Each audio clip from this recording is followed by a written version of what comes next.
Factspiration question. Everybody give yourself 2 hero points. I have something called the hero point handler.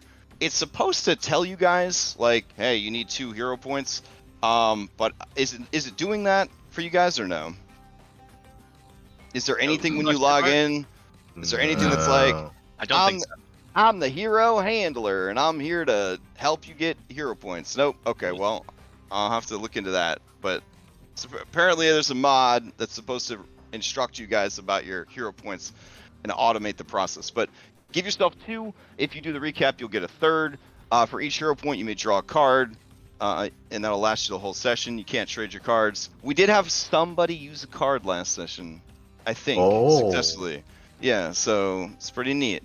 Today's Factspiration question, which gets you a 1d3 that you can add on to any roll that you need, is... let's see. How do we discard hero action?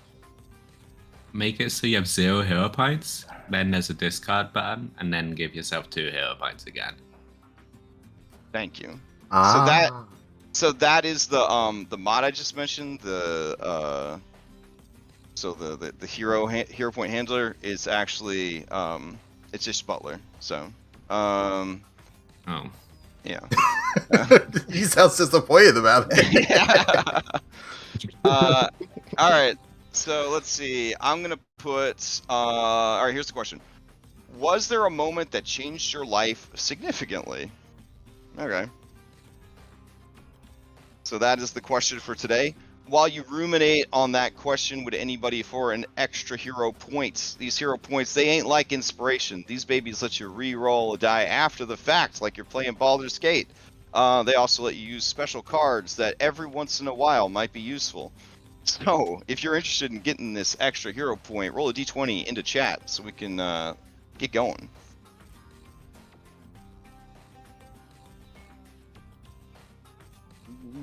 All right, we got a 5 from Bella, going once, going twice, and all right, sold to Bella Nora. Go ahead, give us your recap. Oh, I didn't expect to get this far. Okay.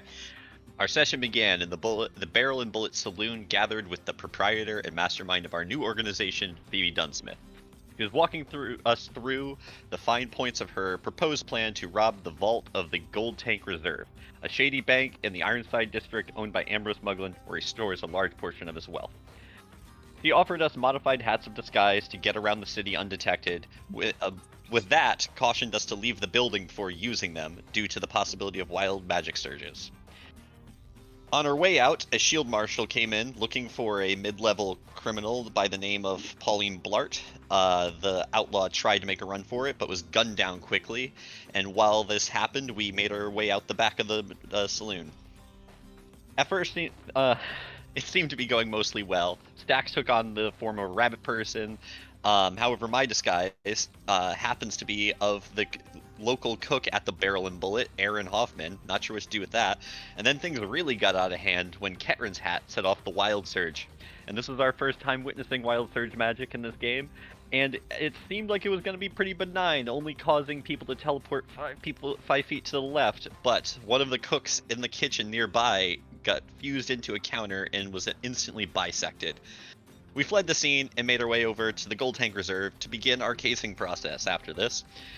Upon arrival, Discretion took the lead in her new form, spinning a tale of a prospector who had recently come into wealth. She asked to set up an account and was put into a meeting with the assistant bank manager, Byron. Phoebe revealed to us that Byron was a Pesh addict, and using that sort of line, they were able to get on good standing with him, and he revealed to her his source where he gets his Pesh, a guy named Dash at the Powderhorn Saloon, so we'll be checking him out there later. Outside the office, we sat on a bench and kind of surveyed the bank and kind of started casing the joint. But at one point, a Shuni pug person came into the bank looking identical to this guy's given to Vulture. He was more excited than suspicious about it, and it really just turned into a social interaction. But it did definitely bring up the idea that there are definitely lookalikes walking around the city. Last, as we were starting to rejoin, we saw the bank manager come out, a stout dwarf by the name of Dresh, and then we headed out of the bank, discretion. Gave us a voucher for a free rotisserie chicken, and we went, bought some chickens, and staked out the bank until they closed. We followed Dresh home, which required us to. They took off on a mechanical horse, and we pursued them by taxi. A wagon pulled by a dinosaur and piloted by a goblin named Tom Gordon, who is now our getaway driver.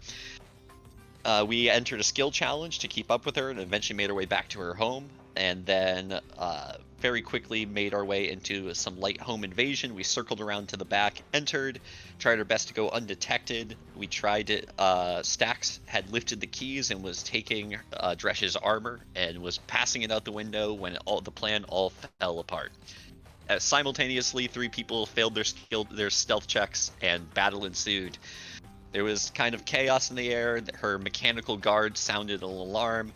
And very quickly, we were able to take down Dresh and her automaton, but then it was revealed to us that there are goons of Muglins in the basement of this house, revealing some further purpose to this house that Dresh lives in that has to do with his enterprise.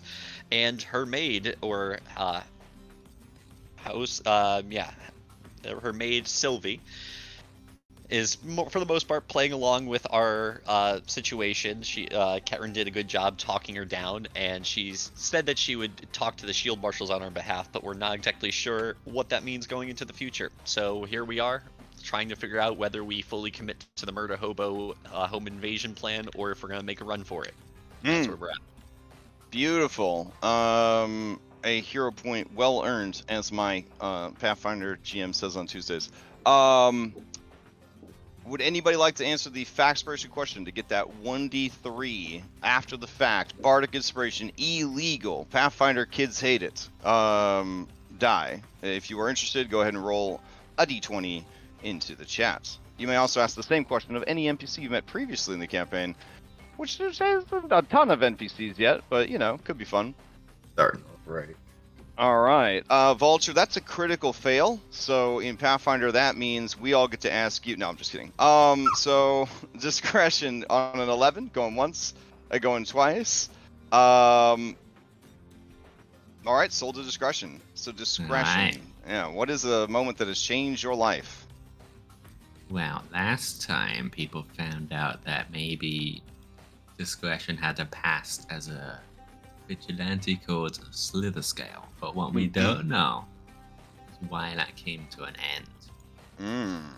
10 years ago, she was trying to overthrow, just standard criminal activity, and she got a group of witnesses that she wanted to protect while she dealt with the bad un, the ne'er-do-well.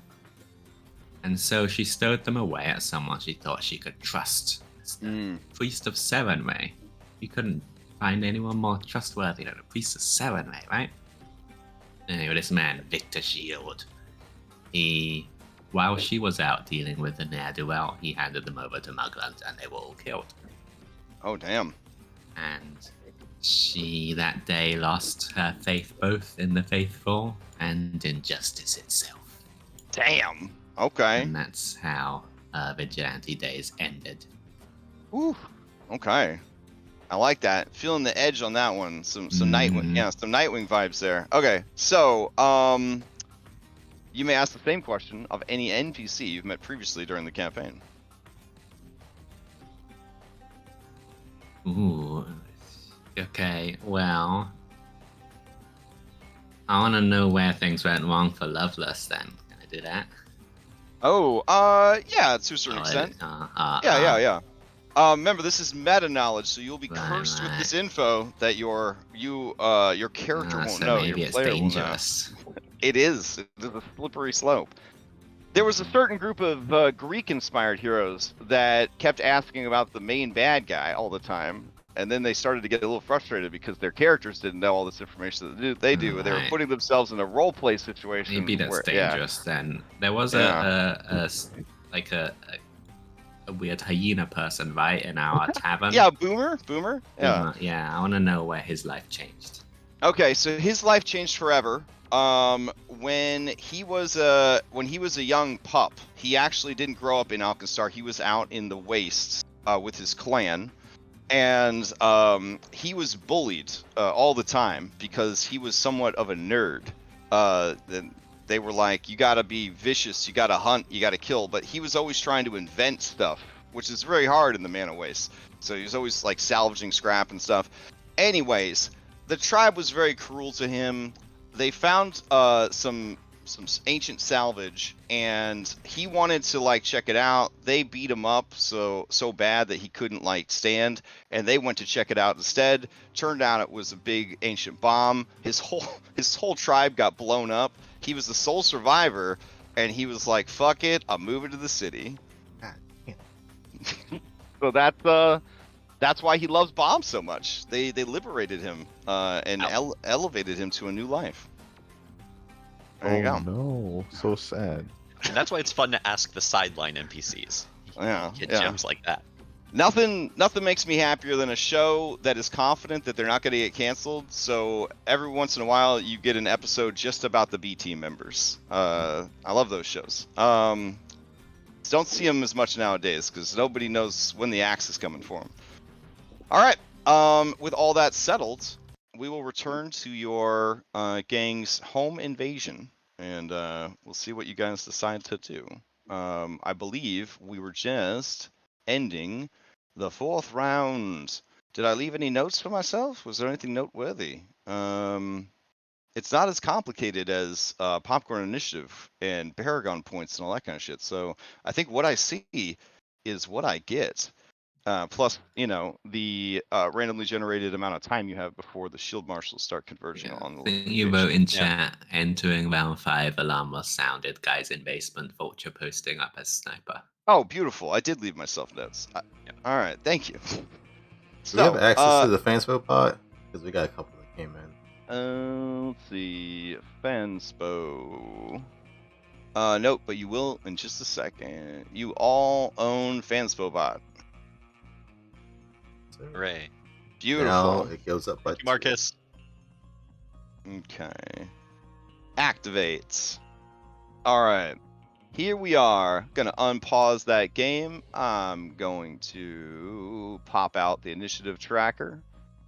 And we also have this lovely carousel along the top, so you got 2 different places to keep track of it. If you don't like carousel, by the way, there should be a carousel button on the left-hand side that you can use to toggle that shit off or on. You can also move it around the page, blah, blah, blah. Okay, so heading into round 5. Right, yeah, here we go. All right, neat clockwork horse. It waits its orders. All right. Let's see. And play continues to Vulture. I don't know why Vulture's marked as dead. Did you kill yourself, Vulture? I did not kill myself. I think it was, I to marked mark you as that. because you were off map. All right, but Yep. now you've posted up and you've become a layer action, the dream of all ranged attackers.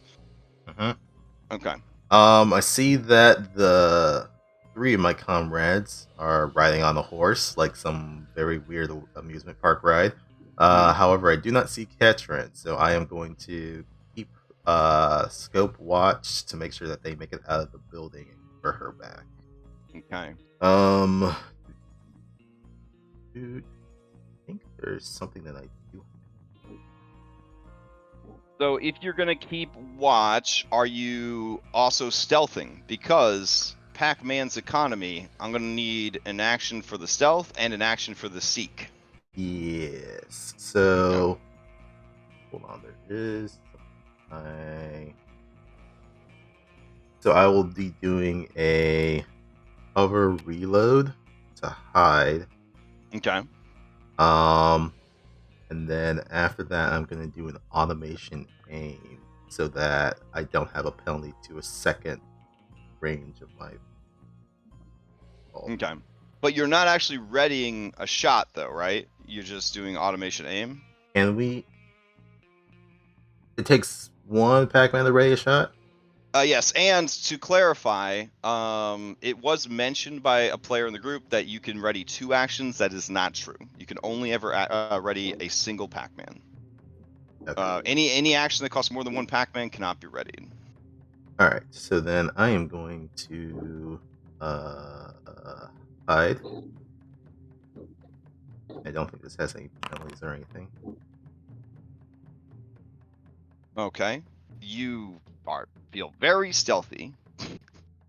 I love the tone of that. All right. And Also, to walk everybody through this, because ready actions to me were one of the harder things to learn, and since this is a good opportunity to bring it out, it is a concentration action, so that's important to note. And readying takes 2 Pac-Mans to ready a single action or free action you can use. And unlike 5e, where we're very generous with this kind of stuff, you must designate a trigger. If that trigger does not occur, you will lose all of them actions. There's no like crash, nobody showed up. Can I just shoot that guy instead? Like it has to be triggered. So just gonna keep that in mind. we're really checking our receipts. Yeah, Okay. yeah. So then I'm not gonna do the automated aim. I'm just gonna first cover reload, and then I'm going to hold 2 Pac-Mans to take a strike at any hostile that comes after my parties. Okay, so Party members. any hostile approaching one of your party members, you will shoot. Okay, Yeah. And so I have a one range of 150, so I don't think I need to do the last automated thing for me to mention about readied actions. It is one of the only times that an out of turn attack will remember your multi-attack penalty. So if you use your first Pac-Man to attack, and then you readied your other 2 for 1 more strike, that strike would be at -5. It would remember. Now, aim. that doesn't apply to opportunity attacks. Opportunity attacks don't have a map penalty, but a held strike will remember if you had any previous strikes in your turn. So just something to think about. All right. Okay. So I think that's all 3 Pac-Mans for me. Beautiful. Sylvia Bruce is going to spend all of her Pac-Mans, and she is going to do a performance. So here we go. And this will be a secret performance. Okay. It is very obvious that she is not dead and she is not unconscious, but she's trying real hard to be, but she's shaking a lot because she's terrified. All right, Ketrin, to you. All right. So what did we decide? Are we running or am I fighting? Man, that would have been good to discuss before we got in here. All Well, right, there's here we 3 go, here people we who go. are outside. I'm gonna I do won't go back. I'm gonna do a meta poll real quick. We're gonna do let's mosey. Yeah, that's something Cowboys say. Stick it out. And that's pretty much your only 2 options. Yeah, I would say just Yep. take the body and. Oh wait, somebody mentioned this in chat. I'm gonna put burn it all down. Yes. All right. Okay, so I will do multiple votes allowed for Dom, even though they're not here, and we'll go ahead and put it up there. I know, I'm a terrible DM. I should make Ketrin have to figure this out in character because you don't have walkie-talkies. You have no way to figure this out. But you know what? We don't want somebody left to die if this We all talked goes it out on the chase here. tits up. All right. So we got 3 out of 5 for Let's Mosey. Okay. I am a proponent of majority rules, so unless it means so much to your character to stick around solo, it sounds like everybody's getting ready to mosey on out of here. So Ketrin, the Okay. plan is to mosey. Okay, then I will pick up Dresh's body. Mm-hmm. And All right. So this is cool. Dresh is pretty bulky. Let's see. I have 6 bulk, I think. You have 6 bulk And available? I currently have 6. 8 would make me encumbered. Ooh, okay. So I would say, since she doesn't have her armor on anymore because she's home from work, even with all of her equipment, a medium creature, which is a dwarf, is 6 bulk, and then her accoutrements, like, you know, that she has on her, would put her 6 and change. So if you can do 8 before we're getting encumbered, yeah, you pick that fucking dwarf up. Huh! All right, so that's one Pac-Man to I pick think her it's up. 5.8 because she's missing a head. Oh, damn. Oh. All right. So you pick her up Okay. with one Pac-Man, 2 packs left. Okay, I am going to leave.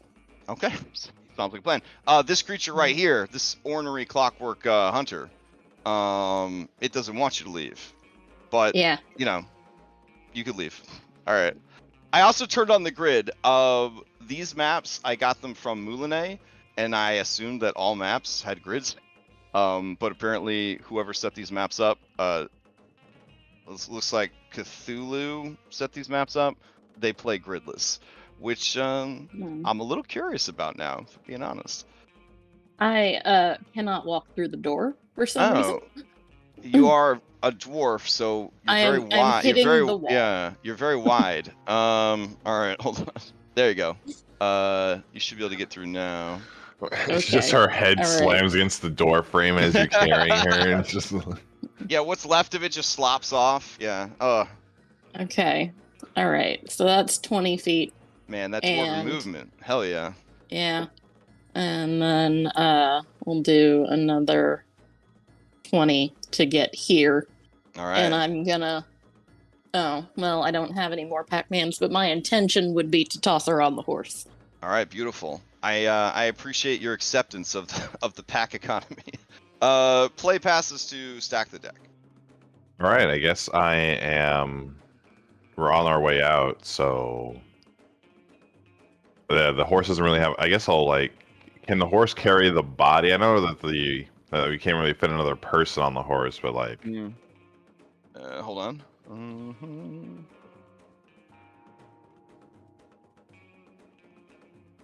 Blah blah blah blah. Okay. So a horse can carry 12. 10 plus. Ooh. Okay. The horse can actually carry 15 bulk. So it could carry 2 people and some equipment, or 1 person and a bunch of equipment. Each of you is 6 bulk. The body, I'm going to say, is 6 bulk. Bella being a small, is 3 bulk. So we're at 12. You're at 15 right now. If there's 2 mediums and a small on there, yeah. So your horse is maxed out. All right. If you So want then to it is- propose something, Okay. just I'll get off the horse. Oh, sure. Later We'll trade you with dress. Yeah. Okay. So 1 Pac-Man to get off, 1 Pac-Man to grab the body, 1 Pac-Man to put the body on the horse. That's your turn. Mhm. All right. Ornery Clockwork. It ain't done with you guys yet. It's gonna move. It's going to stride out to here, and it has a 25 speed. Oh, it's got a climb speed. Ooh, that's spooky as hell. All right. So you see its little crossbow head, like poking out the door, and it is Blam. going to. Oh no! All right.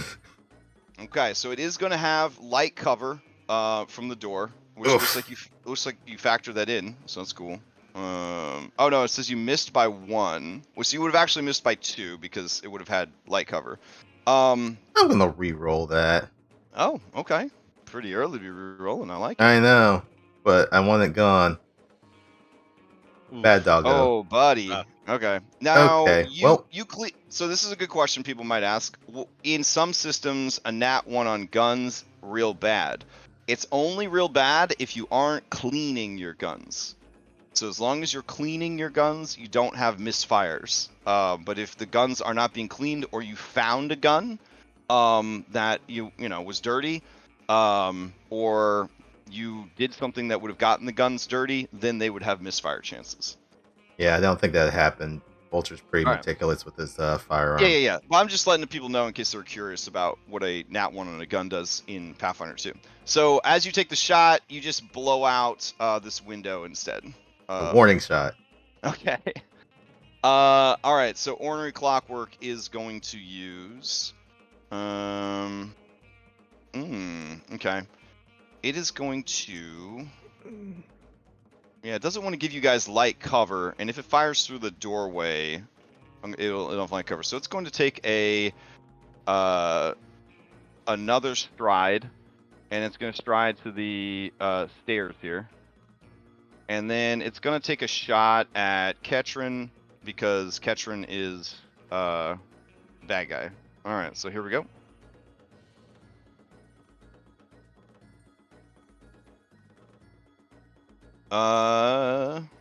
So that is going to be a hit on Ketrin for 5 damage.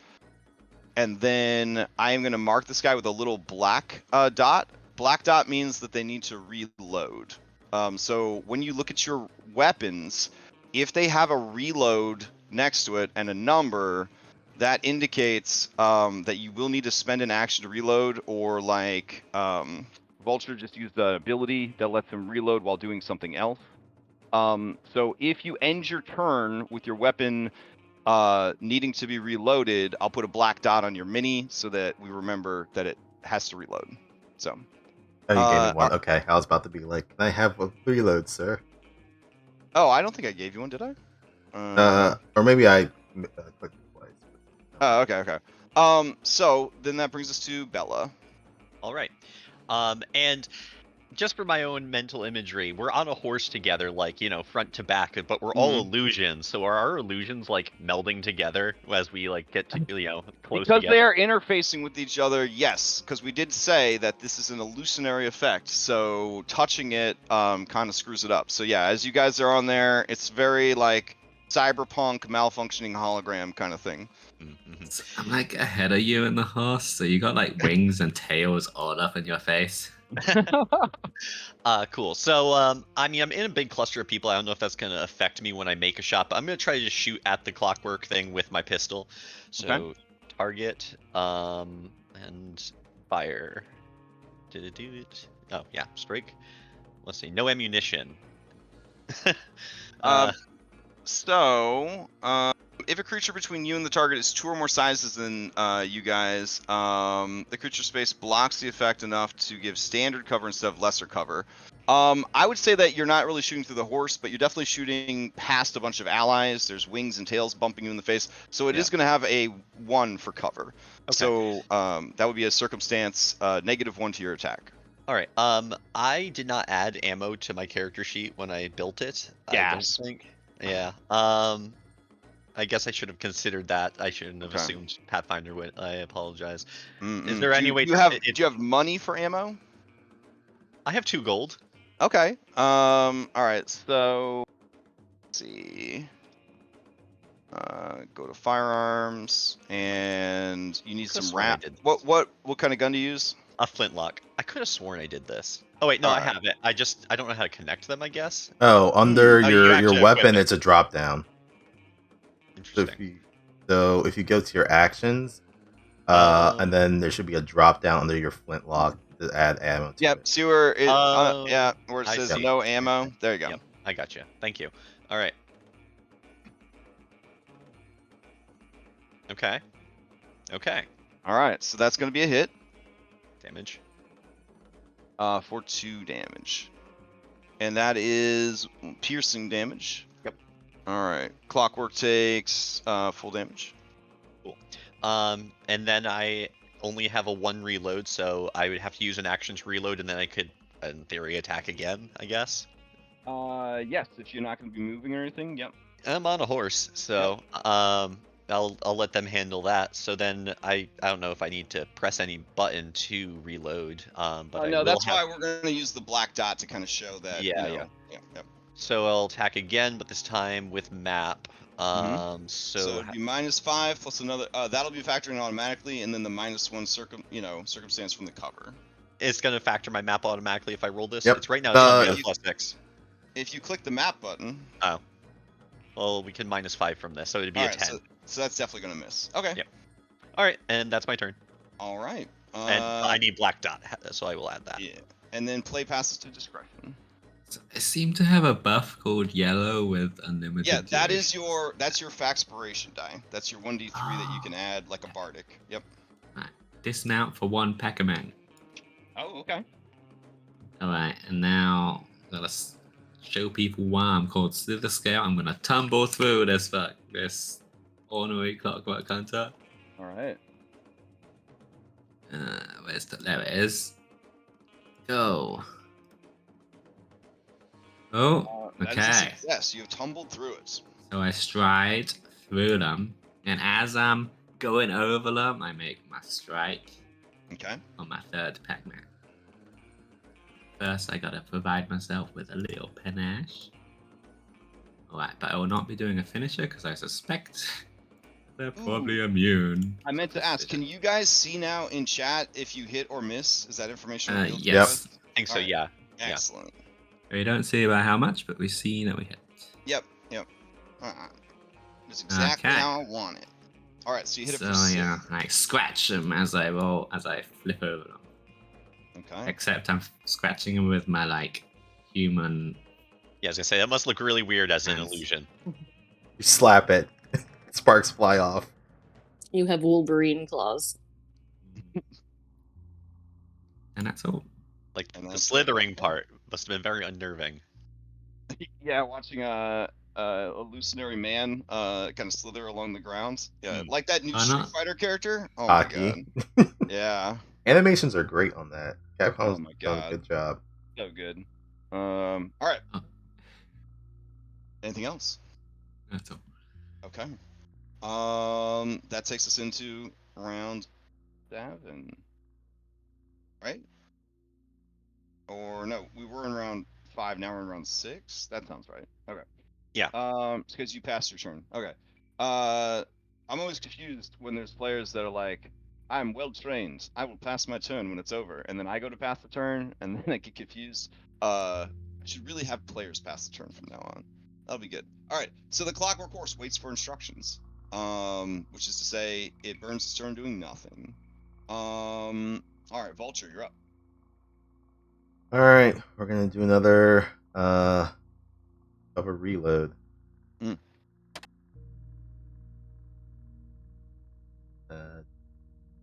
Shoot. Hide.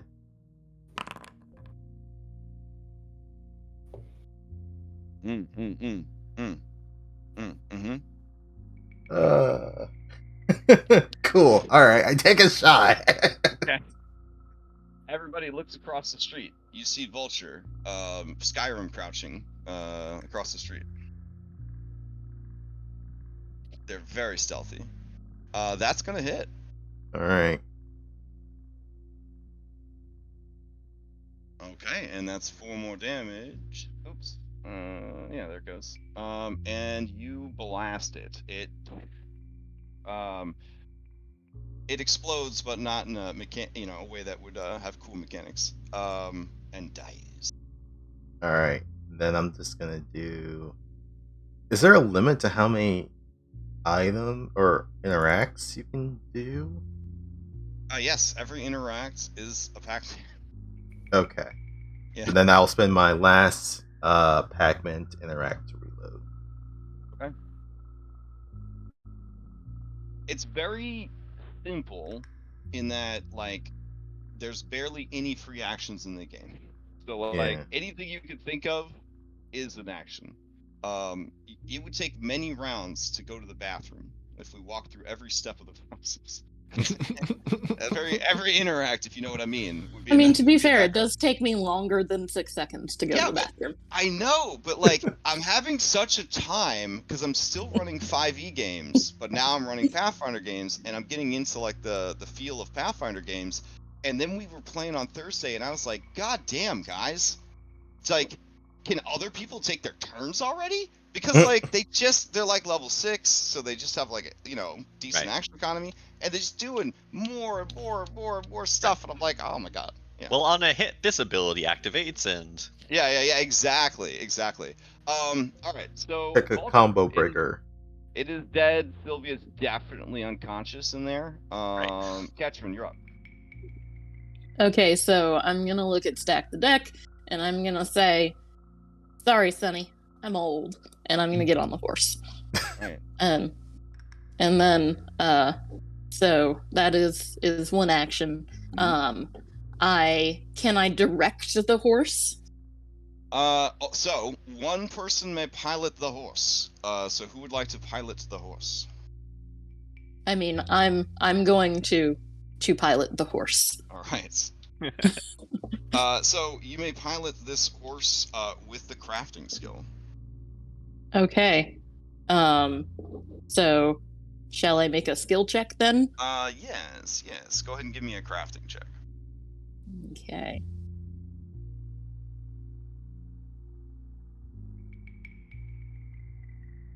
Nice. So that is enough to activate the horse. So some of the things you could do with it are you have taken control. So you are now in charge of the horse. So that was one Pac-Man. Now, other things you can do is stop the horse. That's a Pac-Man. Run people over. That's 3 Pac-Man. Drive, which uses movement. So the 3 types of movement while you're on a vehicle, you can successfully move and make a turn. You could recklessly use the vehicle and go twice its speed, but only in a straight line with no turning. And then you can ultra reckless, which is 3 Pac-Man with a -5 penalty. And the vehicle goes 3 times its speed in a straight line. Okay. Well, Okay. then I am just going to regular drive the horse away. All right. So the gates to the property is currently closed. There is a wall around the property. You guys jumped the gate or the wall to get in. The horse might not be up for jumping a 10+ foot wall.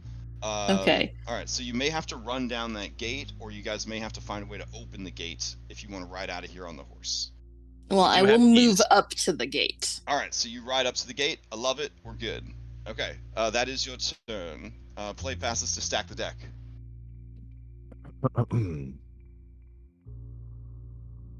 Yeah, he will look to discretion, and it's like, are we you know? Oh, I'm gonna change the music out because you guys hear from the back of the house. What in tarnation is all this fucking noise, Dresh? As 3 thugs roll into initiative for the next Oh round. my. Yeah. So they will be joining us next round.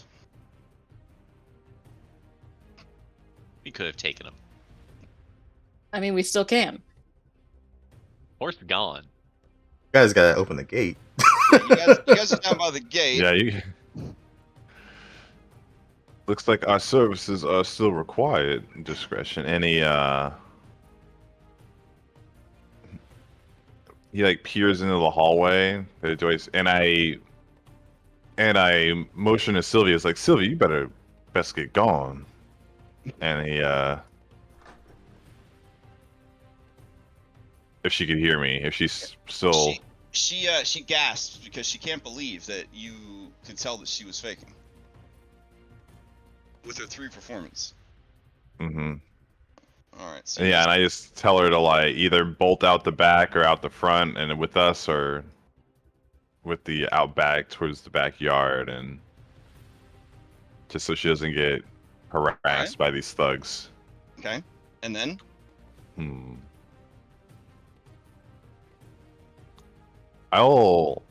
If it was that okay, that was 1 Pac-Man to just call out to her. I guess I'll use my 2 remaining Pac-Mans. If anyone pops in my field of view, I'm gonna throw a spell at them.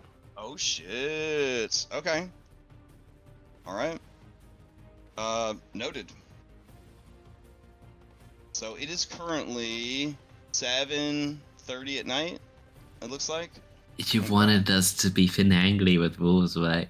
Yeah. It would have to be a 1-action spell if you want to ready it, because I've been corrected. Yep. That's true. So what Oh. spell are you readying that is only 1 Pac-Man? I think Scorching Ray has a one action. Oh, it can be one action. Yeah. So you'd have to say, I'm readying the one action version of blah blah blah, and I'm going to use it when this trigger happens. Okay, I'm writing the one action version of Scorching Ray. Okay. All right. So at 7:30, you are currently in bronze time, I believe. So that's good. So that reduces the chance by 4, but you're still in Sky Side, which is a base of 5. So you only have a 5% chance of causing a wild surge right now if you. I cast love a spell. those odds. Yeah. All right, great. So that is your turn, Bellinora. You're over by the gate, 40 feet off map. Okay, I'm gonna try to help with the gate. We have a ring of keys, and are they like all of the keys stuck in the horse right now, or is it just the horse key in the horse right now? Or like, am I gonna have to like withdraw the horse's key in order to like search through the keys? This lady does her business right, and so she has some carabiners Cool. that are all linked together. I appreciate that. So yeah, I grab all the remaining keys, and I imagine it would take an action for me to discern which one of these is the right key. So is there a check I can make to kind of discern which key? Give me a crafting check. Okay. Okay. One crafting check. Roll. Sorry, that probably should have been blind. Yes. Give me a blind crafting check. Okay. Where did my character sheet go? Crafting. Okay, so as you look at them, you can readily differentiate the clockwork keys from the non-clockwork keys, but beyond that, you aren't sure. So there are 3 keys there that might fit the gate. Okay. Can I like roll a d3 to see if I get it or something? Like I'm just yeah, gonna sure. choose randomly. So you're gonna have to hop off the horse probably to get to the gate. Yeah, that checks out. Yeah. So and then you check the keys, and then that's pretty much your turn. You check the keys, you get off the thing, and you pull the keys out to check them. So that's 3 Pac-Mans. Discretion to you.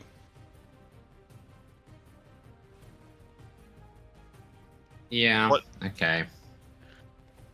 I'll just run towards the gates. Okay.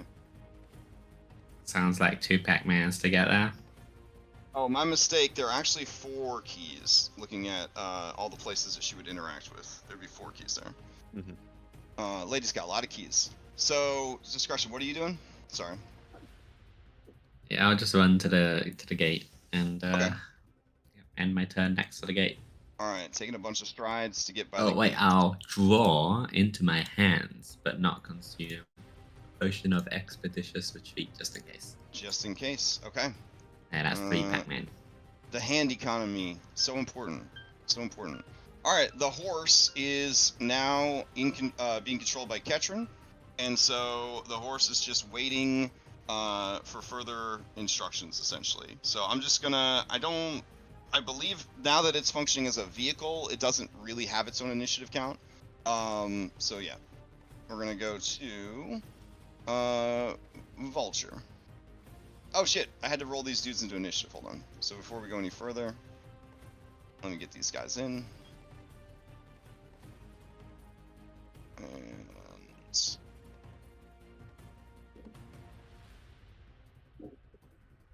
Alright, so they're all going kind of late. Alright, Vulture, to you. Okay.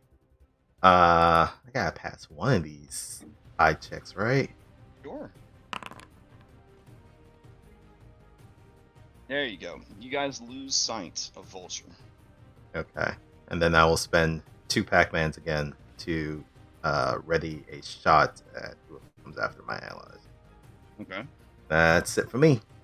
Alright.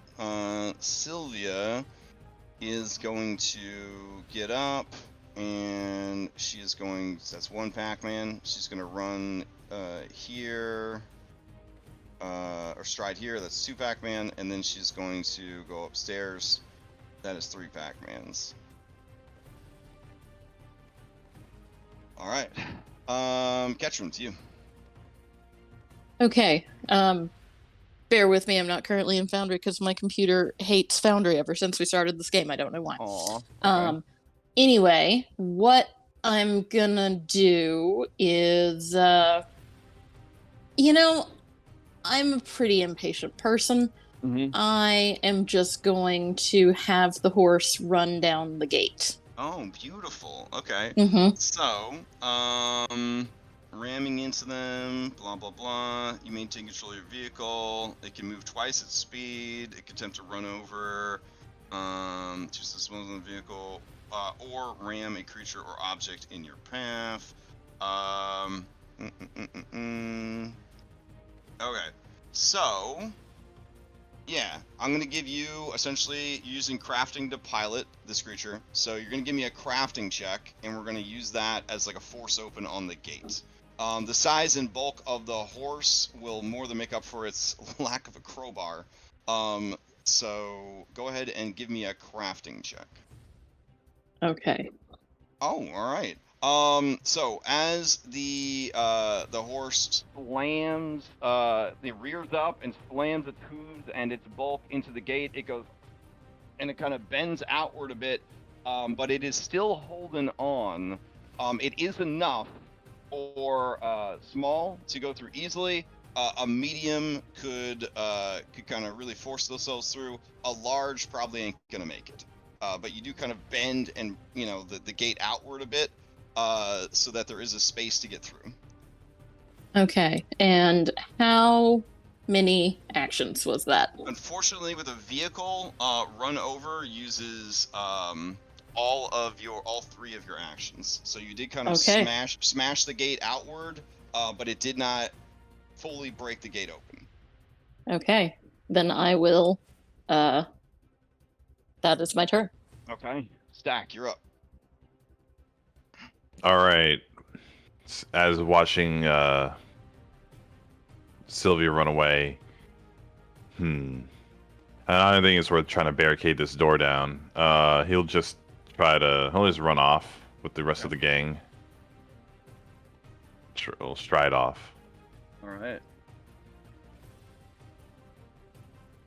So you do a stride, another stride, another stride to get yourself to the gates. Okay.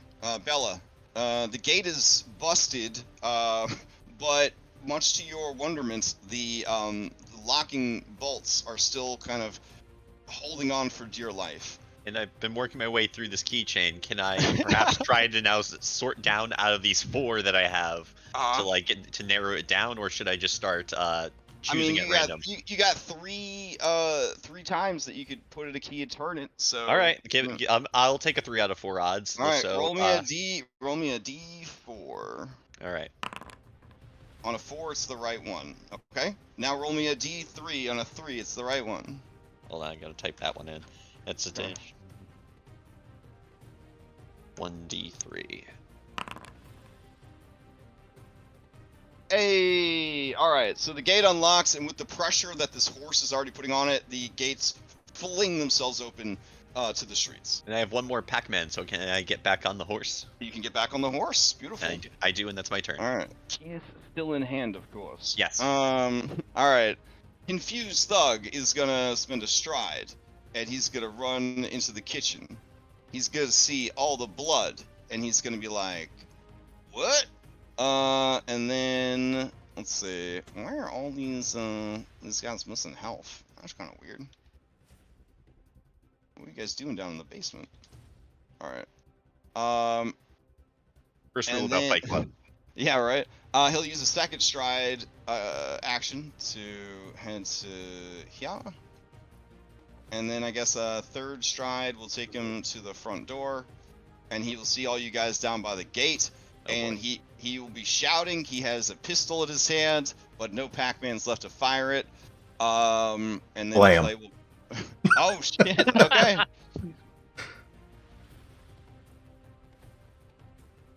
That's gonna hit.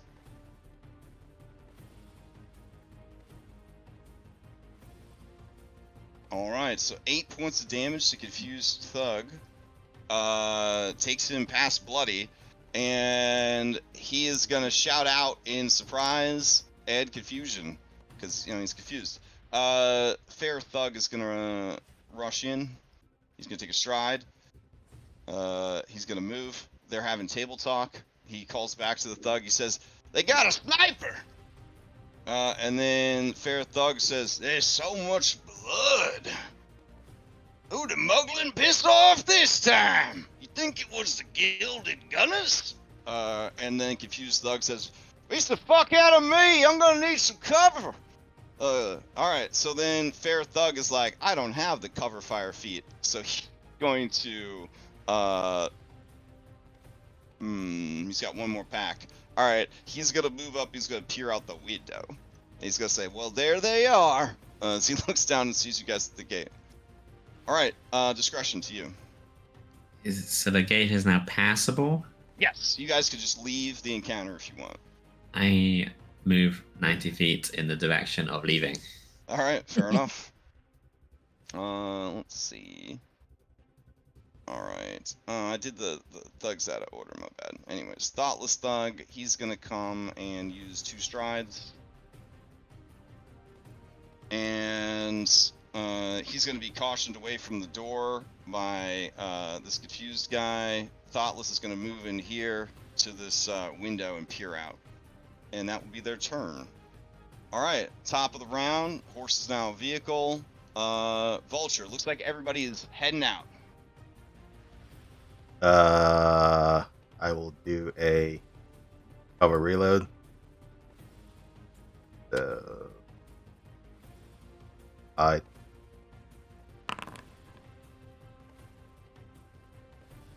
Okay. And then take a shot at the guy who's still standing there. Okay. You miss, and he thanks the heavens, and all the gods above and below. All right. That one. I'm just gonna take a regular interact to reload, just keeping these guys with. Wait, Now hold you on a did second. attack from hidden, so he would have been flat-footed, but I don't think that would have made it. It only gives a what, +1? +2. Yeah. Oh, 15? Yeah. Okay, so they So have a 15 armor. wouldn't hit. They have an armor class higher than 50. Ooh. Well, this is too late. This is something I'll have to think about later. All right, I'll just do an interact to reload and just keeping these guys occupied from pursuing further. Okay. Then play will pass to Sylvia. She's out of it. Ketrin, you are in charge of the horse.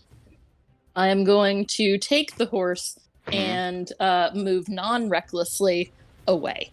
Okay. Yeah. So you head out and then turn and you start racing down the street. Okay. Yep. Alrighty. Stack the deck. You follow. Yeah, he follows. Make sure that Vulture's safe. I guess I can't see him anymore, so I'm assuming he got out okay. And so, Mhm. Okay. Bella, just kind of riding off to the sunset or Along the for night. ride. Okay. I would say that I'm holding a action, or I'm using an action to reload my gun, and then holding my remaining actions to fire at someone if they approach us hostilely. Yeah. So Confused is gonna head back to the house because fuck all that shit. He's gonna pull his buddy down, and if you guys are okay with this ending, we will end the encounter. Yeah. All right. All right. I Okay. sling We my didn't rifle. grab that breastplate, did we? I don't I think did. so. You did. There was someone dead. I did it because I thought someone did. tried to reposition. I don't believe anybody Oh, did. Yeah, Yeah. I think we dropped it and nobody Yeah. grabbed it. Oh. I am Alright. sad. But So, let's head back to the dashboard. All right. So you head off into the night. You hear the sounds of whistles being blown and horse beats, and you hear mega raptor roars as police and authorities converge on the home, and you guys ride off into the night. I would say that your getaway, as it were, you got out of there with enough time that they're going to stop and investigate the scene before following you guys.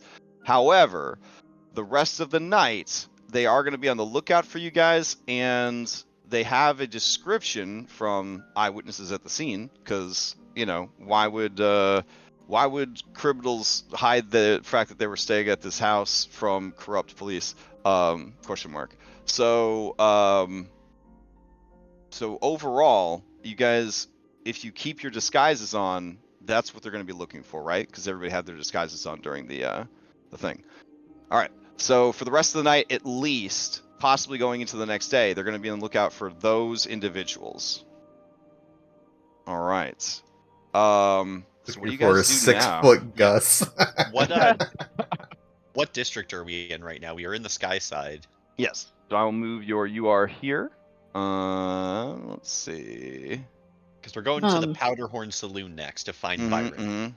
Okay. So I would also like to maybe use an underworld lore to figure out where the best place to hide a body is.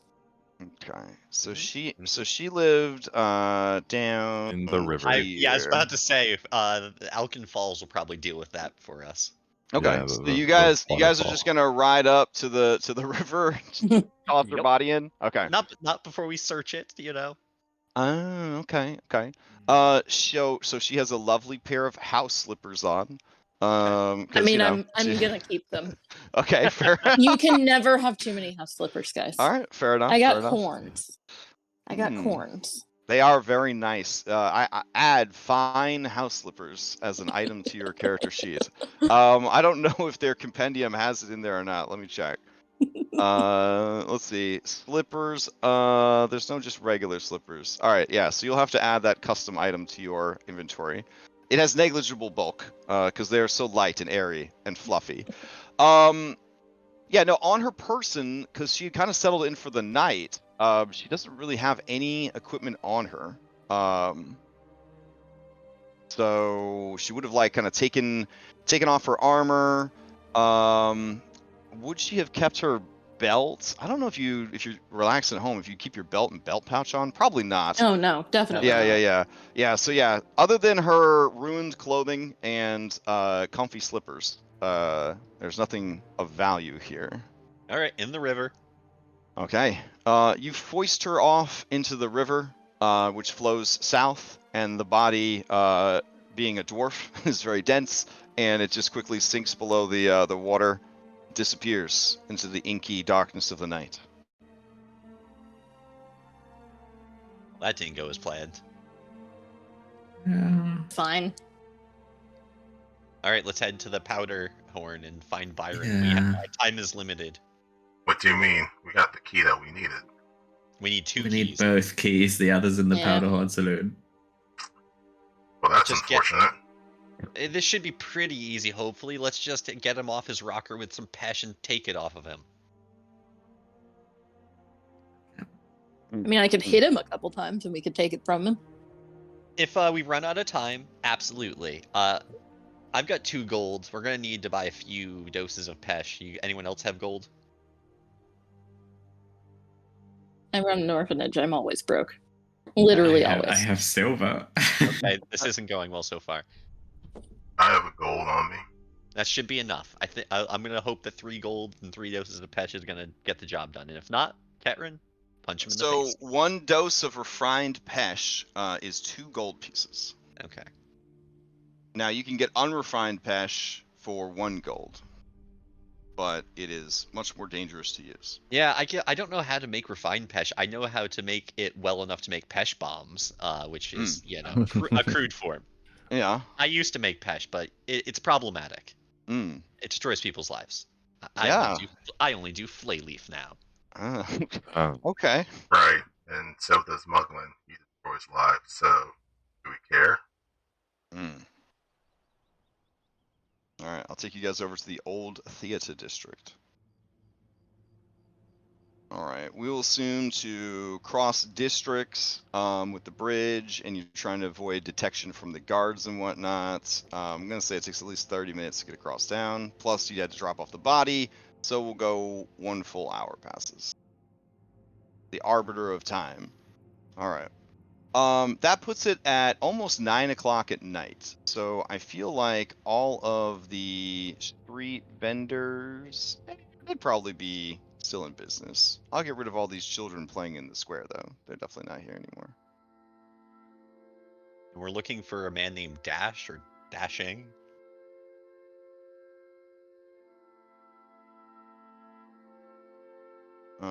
All right. Yeah, Dashing is the guy that you guys are looking for.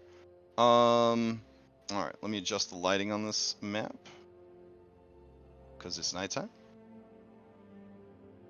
All right. There would be, I guess, ambient light pollution, so there is that. All right. Oh, by the way, probably maybe while we were dumping the body, I would have attempted to treat wounds on myself and discretion. Interesting. Okay. Yeah, I would recommend getting some health back. So does anyone have the feat that lets you just keep medicining every fucking 10 minutes That's or whatever? not a level 1 Not thing. yet. Ooh, yeah, okay. So not then, yet. yeah. So Yeah, I will definitely. do it once on myself and once on discretion. All right, sounds good. There should be a shortcut macro called Treat Wounds. If you go to the little folder to the side of your World of Warcraft hotbar, it'll look like a white cross with 3 up arrows. And It's then in the actions. Let me okay, so just see how yeah, that works. Yeah. I think this Yeah, one it's just in the common short. actions. Yeah, there's one that'll shortcut you directly to it called Treat Wounds, and then that Does brings up anybody- the little mini game. Yeah. Does anybody want risky surgery? Oh my. I No. would not. I'm intrigued, but I don't need health, so Okay. And that was great. I did not heal anything to myself. I could try to heal you, okay. Karen, if you need it. I mean, I'm if immune you've to got I have medicine proficiency. yeah, It's I'm not immune person by to person. yeah, it's not per person. So in this Okay. game, there is a cooldown on that stuff. I see. So if you try it on Yeah. yourself, then Yeah. it says medicine. Ketrin is immune to it for an hour. Oh well, sorry guys. I'm Discretion. apparently too flustered to do any healing right now. I see you take a quick clarification. Robot, yeah, how do we heal you? Is it normal for robots? Do we have to fix him, or can he take a healing potion? I can heal normally. Okay. Hmm. I don't feel like that's an off-base question. I didn't know that healing potions fixed metal. No, yeah, they bind the living metal that he's made out of. Let me clarify that real quick. If you can heal the same way, or if you're restricted in a manner similar to undead. Yeah, exactly. Okay, gotcha. All right. According to my instruction manual, life energy flows through me just like blood in humanoids. I am considered a living creature. I can recover hit points normally via positive energy. Cries and skeleton. Do you know how to make grilled cheeses? I'm not a good cook, but I know how to make grilled cheeses. Okay. It's good enough for me. Alright. Let me get you guys over to the scene. Apologies for the loading times. Let's see.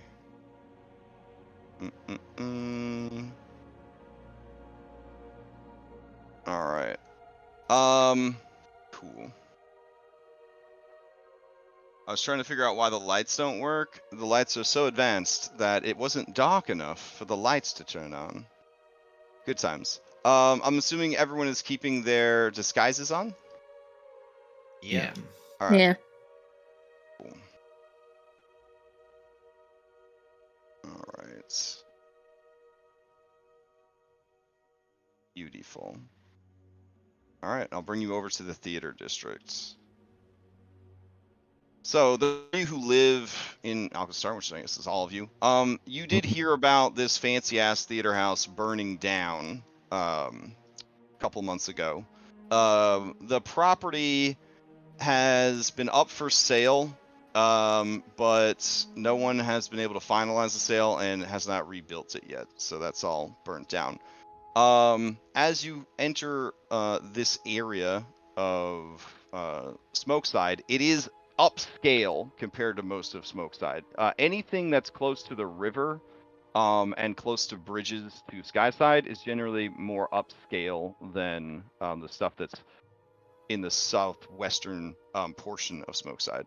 So there is an outdoor market here. They are open late. There's a lovely tree where you can sit and have a picnic. Here is the saloon in question. This is a fine gun smith over here, specialty goods. And then there is a corner cafe and soda bar down at the end. I believe that might be the location that Gus told you that he was meeting some friends at later. And then there is this residential building because fuck zoning codes. So, you guys do notice riding away from your location is a shield marshal. Oh, right. Boop. Okay. All right. So, what do you guys decide to do? Yeah, Stack dismounts his out of disguise.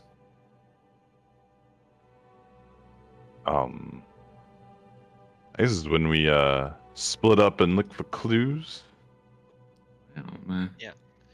My friend is expecting me. He told me to take sedatives with him tonight.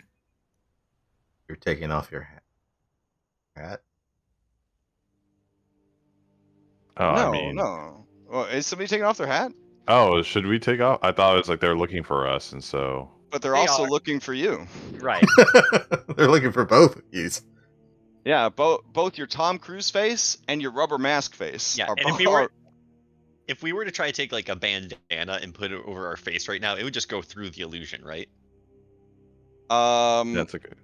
Yes, correct. Once the illusion is established, any changes to the illusion just pass through the illusion. All right. A watchful guard dog watches you as you stand there. I turn to Stacks and say, well, if he lacked the sample you gave him earlier, you might want to have some on you just in case it helps grease the wheels. And she gives you another dose of Fey Leaf that you had given to Byron earlier. It doesn't seem to be his taste, but who knows? Maybe he likes to mix. Understood. And sometimes it's good to have something to sharpen yourself up when you take in sedatives if you need to pull yourself out of it. Stack goes to pet the dog because that is a mandatory in every game now. Oh yeah. So give me a nature. Okay. Nature. You will know if you succeed or not. So it doesn't matter if it's not hidden. It's fine, but if it is hidden, yeah, he his nose kind of curls up and he barks at you. Oh, at least he's good at his job. Cats. Yeah, it must be instinctual. So, as you open the door to the saloon, you can see a number of interesting characters are inside. Some are playing at cards. I guess these guys will be over here. Gambling as well. There we go. Oh my goodness, there's two of them here. There we go. Perfect. Okay. You see four individuals who look like they really have some clout. They are drinking at the bar where a beautiful half-elven muscle woman is tending bar and serving drinks. As you guys walk in, the four of them pay their tab and they go to walk out.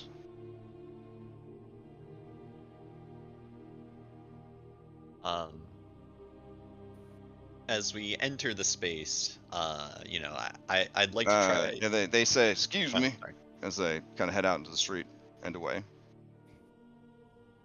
I'd approach the bartender and hop up on a stool to get up at level with him because small. And I try to use my streetwise ability to kind of ask him where dashing is if this isn't the person in question. But you can use society to gain information from people. I'll just post the ability. Yeah, sure. All right. So who are you approaching for this info? The bartender. Okay, Martel. All right. Looking for a man by the name of Dashin.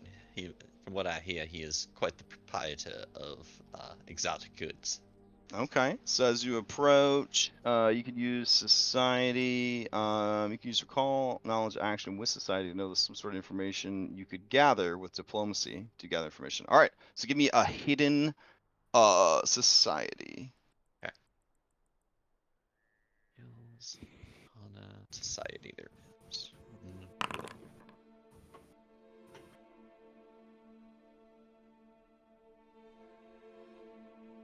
Okay. So when you roll on her, with your gather information, just a sec.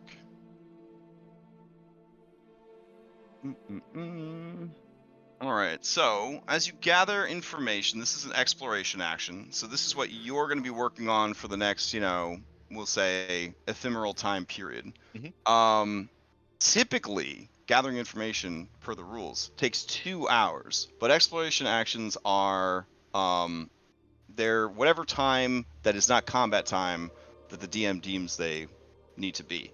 So while you engage in gathering information, what are the other 4 of you doing with your essentially exploration actions?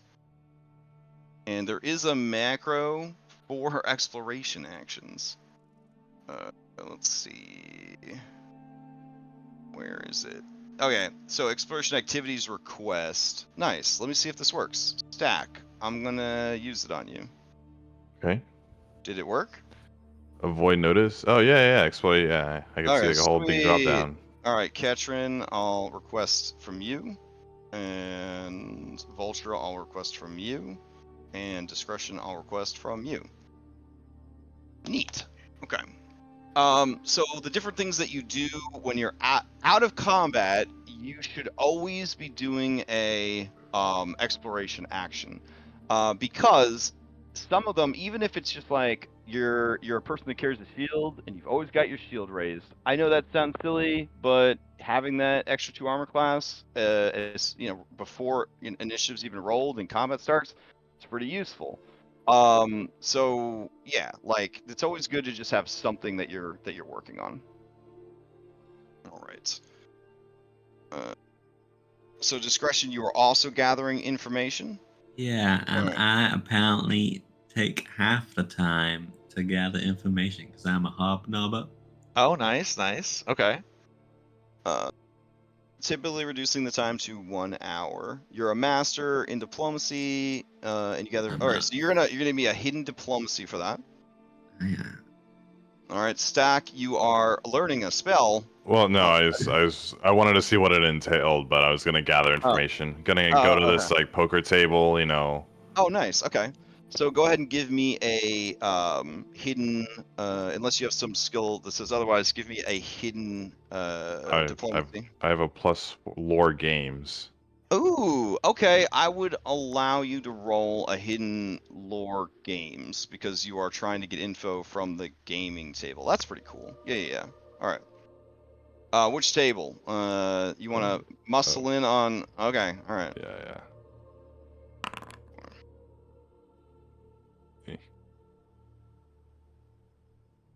Oh, I'm on So last week when we had that gridless fight, how are you guys feeling about that? I Were you felt It felt was good. cool.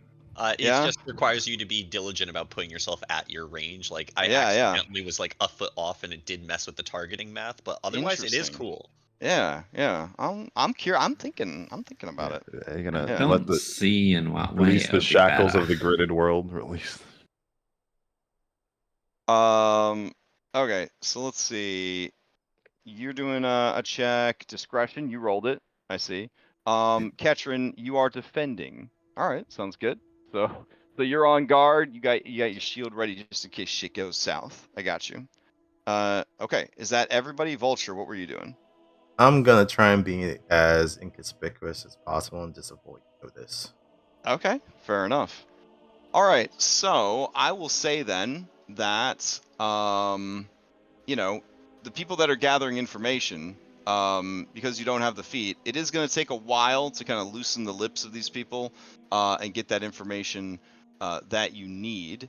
But discretion is going to bail you guys out on this one because you rolled really well and also cut the time in half. So in just under an hour, you managed to discover that Dashing is a tiefling human, because you have to specify in Pathfinder 2. And he does, in fact, run or sell drugs out of this establishment. Martel pays protection money to the Loveless shield marshals, but she is also no fan of Loveless or especially Muglin. You also inquire about a certain long-nosed bank employee and discover that he picked up his Pesh order just before you arrived and has since headed home. And if you want to ask further about where him live, he lives in some scuzzy apartments closer to the south part of Smokeside.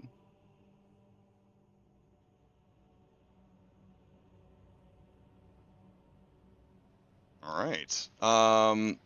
The rest of you are still trying to get people to talk and get information when discretion would be able to reveal that they got it. They got the info you need.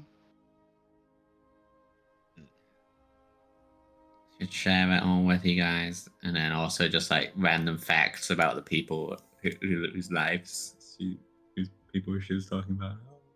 They got kids, you know, they're in school, and but one of them's not doing too well. And you also meet Dashing and find out that Dashing is very handsome. Ooh. Yeah. um, Do you try to purchase any of your own drugs from Dashing while you were here?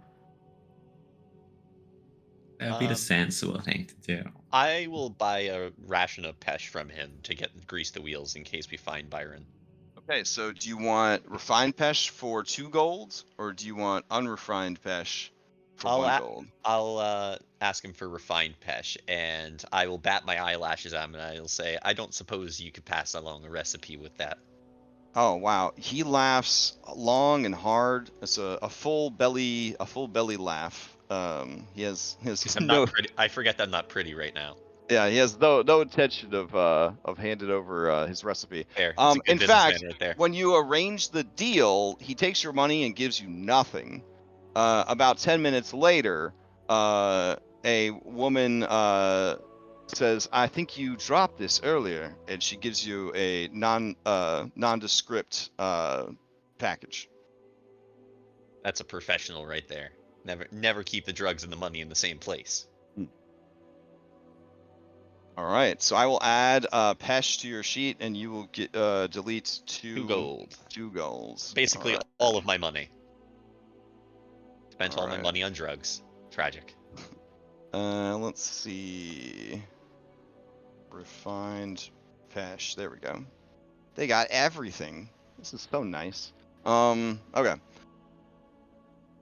And with your drugs and your knowledge, you could stay here, or you could head out. Keeping in mind that it is 10 o'clock, things start to kind of wind down around 11. Should we go investigate the southern side of town and try to find his apartment, or should we just wait out till morning? I think we probably should move quickly because we one of the should, bank managers is dead. Yeah, definitely don't want to stay in one place too long. Okay. How am I doing on this game over here? Oh, okay. So, on Pathfinder 2e gambling, they do have rules for it, but we don't have time for me to actually play gambling games. But if you were curious, no worries. yeah, you're curious. They have several games. The most popular games they have are Golem, which is a card game for the observant and serious-minded, 3 to 6 players plus a dealer with regional rules involved. It is basically 5-card draw poker, but it's a very popular game. There is Bounder. Bounder is an exciting game of rolling dice where tensions run high and luck is paramount. A Bounder table can usually seat around 20 gamblers, each taking turns as the shooter, and they actually have full rules for playing this game. Century is another one that is pretty popular. 2 distinct 10-sided dice for the dealer, and it generates numbers between 1 and 100. This is a game for nerds. You have a sheet of paper, and on that paper, you record your predictions for the number patterns that might play out during the game. Is that Kino? I mean, anyways, so those are like some of the more popular games that they have. Based on what I'm looking at here on the table, it looks like they're probably just playing some Golem over there. If I'm being honest. Yeah. So for that, since you have gambling lore, you could just roll a gambling lore check, and it will go against the we'll say the highest perception of the people at the table. All right, let's see what happens. Okay, so that is a success, but not a critical success. I guess I should have asked you how much money you were betting up front before I did this. So for these purposes, we'll say that given the rush and that they got the information so quick, you end up having to cash out. You don't lose anything, but you don't gain anything. But in the future, when you go to gamble, we'll have to have you put down the money before you roll. Right.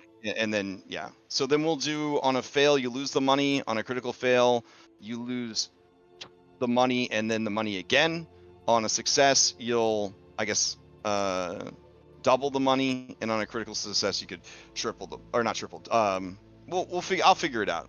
There's no like hard and fast rule for that because they want you to earn money by like using downtime, not just randomly getting lucky. But they do play for very low stakes. So unless you go to like Skyside casinos, like these casinos generally play for nothing higher than like a few silver around. But you do well, and you come out even. You're sure if you'd been able to stay longer, you could have just swept the table and taken it all. All right, so you guys are going to head back out and try to figure out where this dude lives.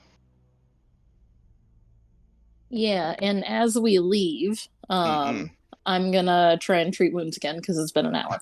Fair enough. Diligent.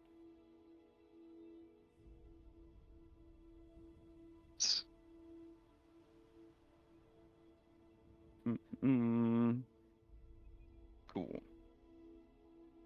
Okay, good. Did I was successful. anybody enjoy some drinks? I mean, you could have just ordered a penny cola, and it's a real flat, bitter, almost licorice tasting soda. It's like the cheapest drink you could get in town, like cheaper than clean water. What's a coffee go for? From what I understand, sorry, it's discretion. Like expensive. Coffee is pretty pricey. Let's see. But there are so many different drinks in the city that are coffee. And there are actually mechanical coffee drinks as well, which is neat. They have coffee that, you just drink and it doesn't really impact you too much. So those are affordable, a few copper or like a silver or whatever. But the ones that have like narcotic properties, like legit mechanical properties, those are the ones that are going to be really expensive. Good question, then. Let's see. Well, I actually have some Alkenstar food and beverage things that I could tell you about if you want some immersion. Bella's who's from Katapesh happens to know that coffee generally comes from there, so that's why it's expensive. Okay. I stare at it and wonder what it's like. So a couple of popular coffee-based drinks in Alkenstar is the Alkenstar Brewed Blend. This is the robust coffee blend made from beans grown in the neighboring mountains. Known for its deep flavor, which tastes slightly different depending on the steam or surge influence of the weather. Because, they grow it out in the mana waste, so.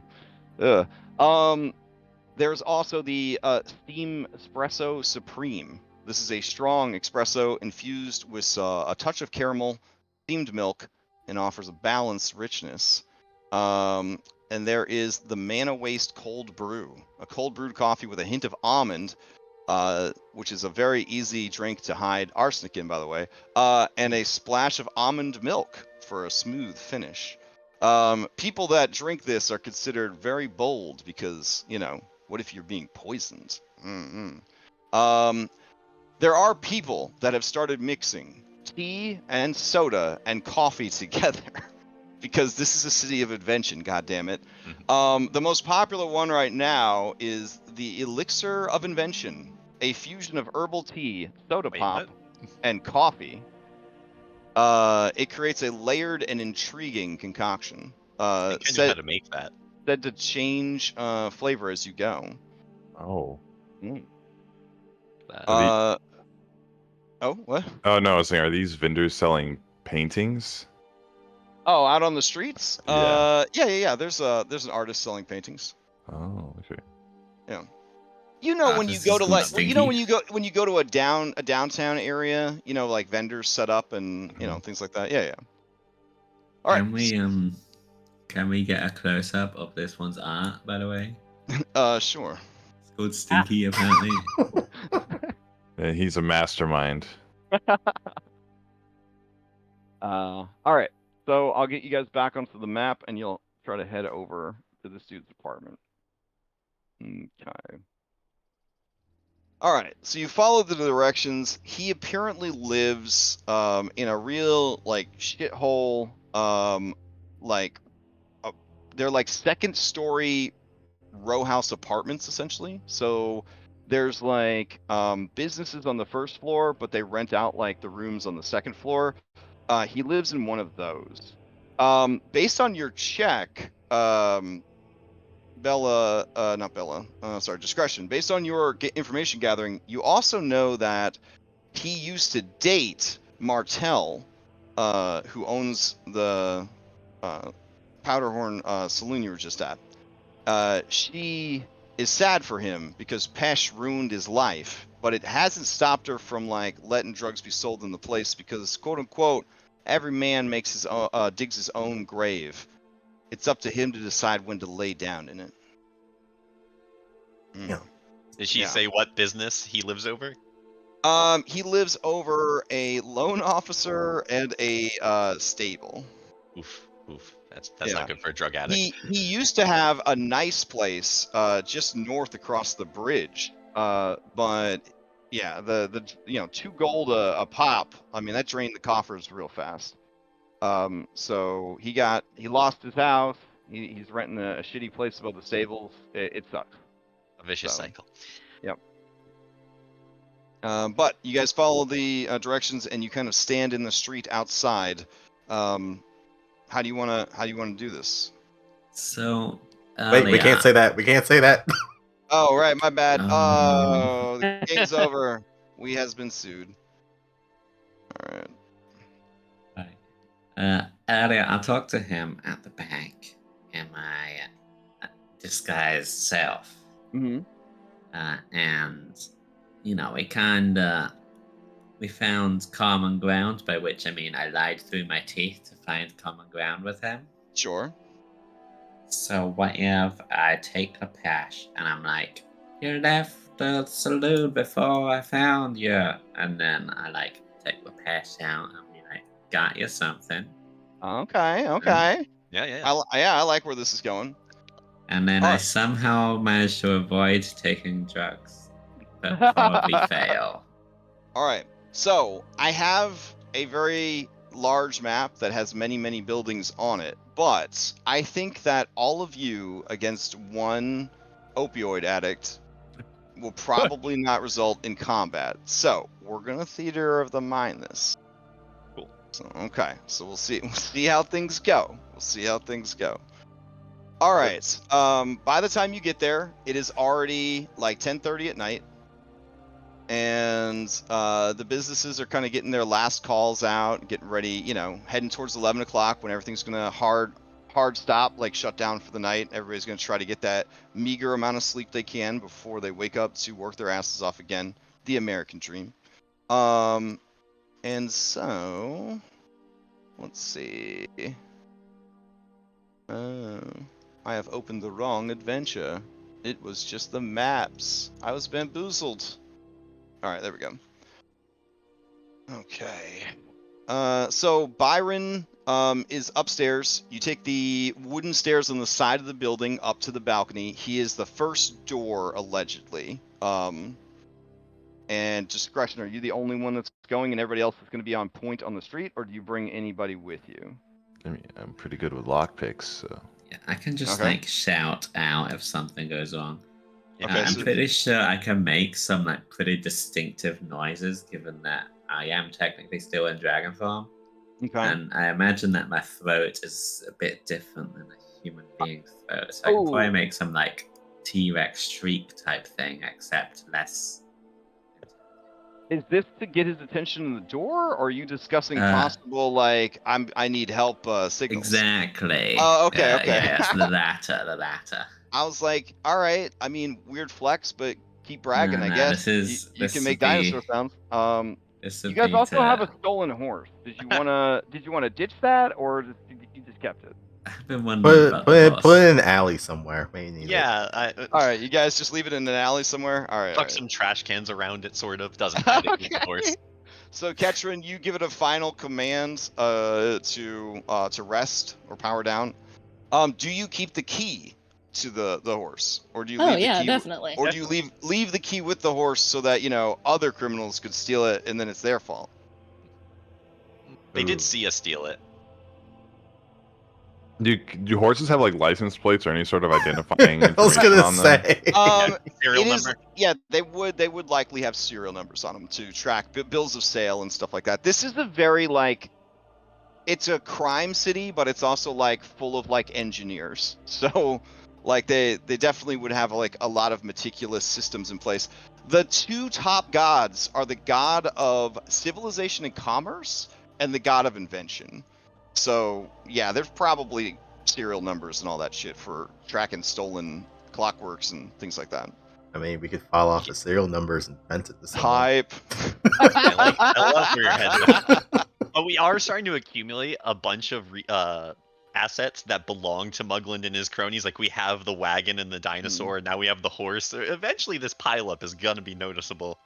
I mean, Alright, it's so only noticeable if we take it out places. So Right. You're seeing So a plate- is the decision then to stash it in an alley somewhere and Yeah. put boxes and crates around it and keep the key? Yeah. Okay, fair enough. I think Alright. that would be useful. So stack the deck and discretion. You guys are gonna head up the stairs, the creaky wooden stairs, to the second floor. I'm not gonna make you roll a stealth check because people use stairs, and then if they live in a place with creaky stairs and it's a cohabitation situation, ain't nobody gonna be suspicious of people coming up the stairs at 10:30 at night. Ooh. Before they head up the stairs, which one of them has the most discerning eyes out of the two of you? Which one's a good read of character? I feel like it's discretion. Anyways, Ooh, I'm this gonna is a hand good question. Are you guys able to see party overview? So on the actors tab, which is the little pawn, at the very top there should be Oh, I can something that see, says yeah. party Yep. overview, and then that should pop up a lot of useful information. Gives a readout of people's stuff. Yeah. Oh, See- nice. look at that. So now you can check and see if people are secreting away money and not telling you about it. When they say I only have 1 gold, but then you look at their character sheet here and they say, anyways. Oh, that's rude. Eleanor, how many languages do you know? I didn't realize I was going to be audited. this pawn. Bellanora over Yeah. here having 6 languages. I'm very smart, Damn. thank you. Okay. So, the two of you head up the stairs. But I I'm- gave discretion a skeptic's elixir. Try to take this before you go in. It'll help you know if he's lying to you. Okay, I'll pre-drink even more drugs, I guess. And this is one of your free per days, right? Yeah, I Okay. made this in the morning. It lasts 24 hours. All right. I remember you saying that you made them. Okay. All right. So and we you, know the location of his apartment, right? yes. Like we would be able to see it from the outside. Yeah, he lives down south, so he's actually here. He's actually pretty close to the bank. Oh. Yep. Would it be possible to get onto the rooftop of another building and keep eyes on that? Yes. Right now, it would past 11 o'clock. I would require like a stealth check because then people would be like, what the hell's going on here, kind of deal. But Byron is there, and then the house that you guys were at was here. There we go. I'll do a stealth check. Okay.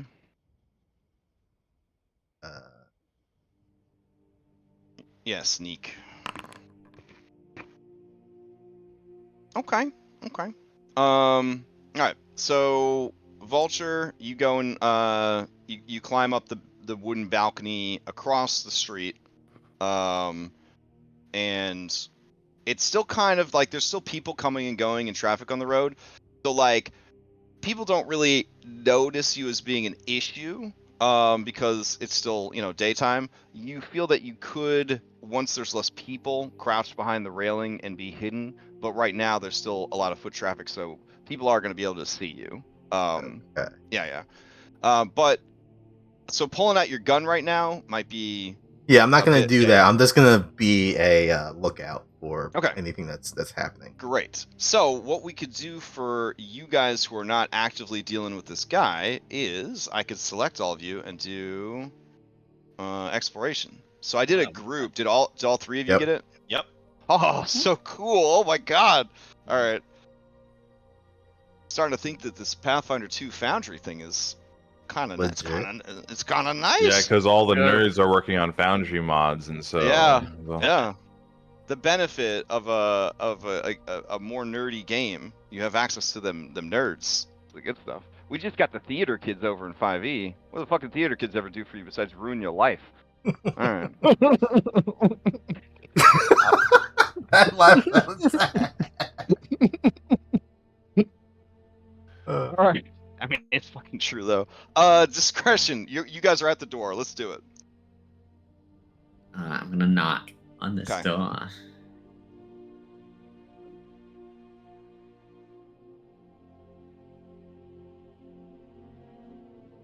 All right. As you knock on the door, you hear from inside, nothing. Do you knock louder? And hold on. do you do police knock? Because there's a difference between knocking loud and police knock. Oh yeah, I'll do that. Wait. What, Oh, you're gonna do I, police knock? Hold no, on. I could Wait, pick the what's lock police for you. knock mean? Wait. Does that Oh, mean It's a very loud like knock knock knock. In Like America, we have a very different sense of this. In America, we're all afraid of the police. So I just Yep. want to, I want to throw that out there. If in America you hear a police knock, your heart stops beating, and if you own a firearm, you consider getting it out. So you probably don't want to do a police knock. Definitely don't Yeah, want to do that. Stack offers a pick the lock. Okay. I don't know. We want to get invited in, right? Okay. All right. So just give me all right. Give a harder knock. Yeah, I'll be like, Bam, bam, bam. Okay. You hear from the other side of the door very faintly. Isn't it? howdy, it's me from earlier. I brought you something. Me who? You know, the Sky Meadow Manor. Not Manor. Me. Sifter. Me. Is me ma? Grandma? Just open up. Open Grandma. up. You're dead. Pick lock. And then you hear through the door. Just pick it. All right. So lock. this is an exploration lock picking. Shouldn't be too much of an issue, but this is a great time for me to rectify earlier tutorial. Because I'm waiting for the psychic damage that Larry's going to take from this one. So each attempt to pick a lock costs 2 Pac-Mans. Oh. So it's a lot of work, especially if it's a lock with multi parts where you have to do like 3 successful checks. In a perfect world, that is 7 Pac-Mans. 1 to get out your tools, and then 6 to get the fucking lock open. I mean, Oh, honestly, so it we makes should sense. be dead. Well, anyways, it makes a lot of sense. Don't worry. My rules auditor, who is a real doctor, but not a real lawyer. He is coaching me on Pathfinder 2, and he said that it was such a cool scene that it's all right. Everything slides. But yeah, officially it is long to pick a lock, which really makes a lot of sense. You don't pick a lock in less than 6 seconds. No. Right. So, anyways, you have plenty of time. Nobody gives a shit about this place. So just give me some checks to see if you burn through your lockpicks. Lockpicks break on a critical failure. Okay, cool. Where did my lockpicks go? Oh, I was also informed that you can use anything that the DM will allow as an improvised tool, but as an improvised tool, it will have a -2 penalty to what you try to do. Yes, Okay, exactly. Yeah, lockpicking can solve a lot of issues in game. Well, disabling devices and stuff too. So yeah. All right, let me see it. Sorry, my lockpick fell off my sheet. I'm just trying to grab it back on. Okay, there we go. How Drag. immersive. Boop. Oh wait, these tools. Encompassing lockpick. That's really fancy. Not that one. Oh. You gave yourself a $450 No. level 8 lockpick? Man, it's a good thing I don't audit character sheets. Lockpick isn't on the search tool. Hold on. I think it might be listed as thieves tools. Oh, okay. Yep.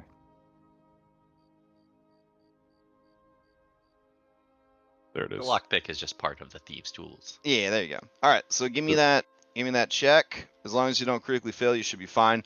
This is a pretty easy lock. The DC is only a 10. It only takes 1 check to open it.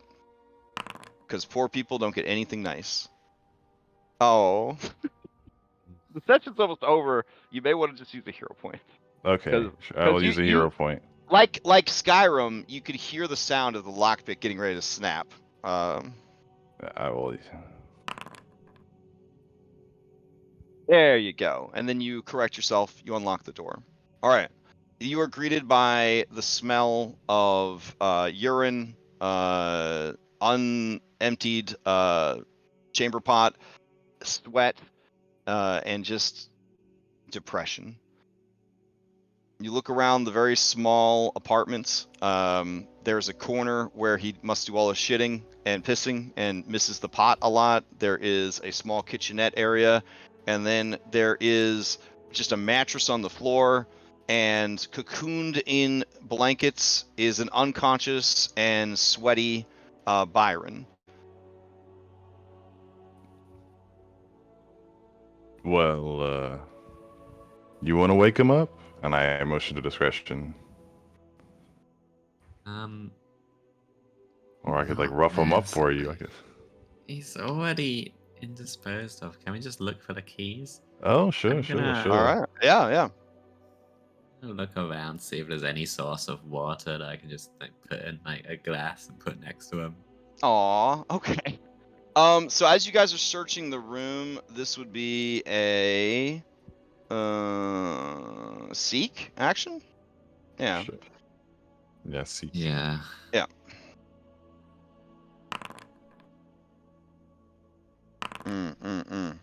Stack. It's just gross in here. It's just chaos. Discretion. You do find a very dirty glass, and you do find a clay jug that has water in it. You fill in the glass. As you're doing this, you hear a clink because you have kicked his trousers. Picking up his trousers, you find a ring of keys on them. Okay, I reach in and pull the keys out off the belt, and I'm just oh, my claws are never gonna be clean again. This place is gross. Yes. All right, and then Let's just leave, and I'll try my best to forget ever seeing all of this. Do we do you want to leave anything for him? I can leave these drugs here, I guess. Yeah. I don't think he needs more drugs. I mean, if he doesn't show up to work tomorrow, then that's good for us, right? Might also wake up at some point. I'm not here. Never mind. Yeah. Yeah. Thank you for dialing it back. That's good. That's good.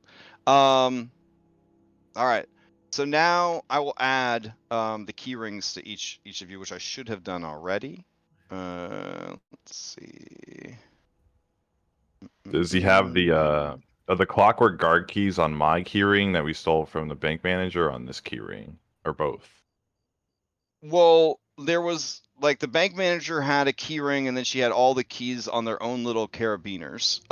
His is just one big iron ring, and he's got all the keys on it. Okay. It looks like he has clockwork key, and then 2 regular keys. Sorry, three regular keys. Okay. Yep. Essentially, because people have a lot of keys, and I don't want to have to make and keep track of so many different key items. We're gonna just play it as you have Byron's keyring, you have Dresh's keyring. Okay. Which seems like an easier way of doing it. So. But But if keys get separated, then they get separated. You know what I'm saying? So. this might be a long shot. Mhm. But does he have like a calendar that says what day of the week it is that I can then like scratch off as if it's actually almost the weekend? So he doesn't go to work. Yeah. Man, his life's in shambles, but I he's don't still think he's still managing to hold on to his job at a not a prestigious bank, but a dangerous place. So I'm gonna go ahead and just roll it, and I'll say on a 11 or higher, he does in fact have some means of tracking that information. All right, yes. So you do find his day planner, as it were. Okay. Well, he's probably fucked up enough that he needs this to remember what day Well, it is yeah, in the yeah. morning. So I'm going to correct it. Okay, beautiful. Yeah. All right. Yeah, we can just leave now, I think. Sure. We'll find a different use for those drugs. All right. And maybe thinking like nah. I was thinking about breaking the lock to his door so like he's stuck, but All right. So who's gonna carry Byron's keyring and who's going to have Dresh's keyring? Makes sense to keep them together, but Well, one person, like, we're gonna need 2 separate people to activate the vault. oh. Yeah, it's like launching missiles. Yep. Discretion will keep the keyring that she just picked up, just Byron's. Okay. I love how I can just drag an item onto your token and it goes to your character sheet. Jesus Christ, it's so wonderful. All right, I'm gonna give Dresh's keys to Ketrin because you drove the horse. Sure. All right. So with the keys secured, it is getting late now, and everyone is starting to pack it up. Businesses are closing, shutters are being closed, gates are being drawn. The city, Smokeside, is getting ready to sleep. You guys are maybe 10 minutes from the bank, tops. You know what? Let's just knock this out right now. Yeah. That's what I was thinking. Beautiful. It might Okay. make the getaway more complicated. Oh, I'm right. I'm ahead of you. Can I like hero point retroactively call the taxi cab driver to the bank? I don't think you guys had a good way to call him, right? You were just He gonna. said he said he had a little note thing, a little Yeah, courier yeah. system. We could use like a courier to find him. All right, so Okay.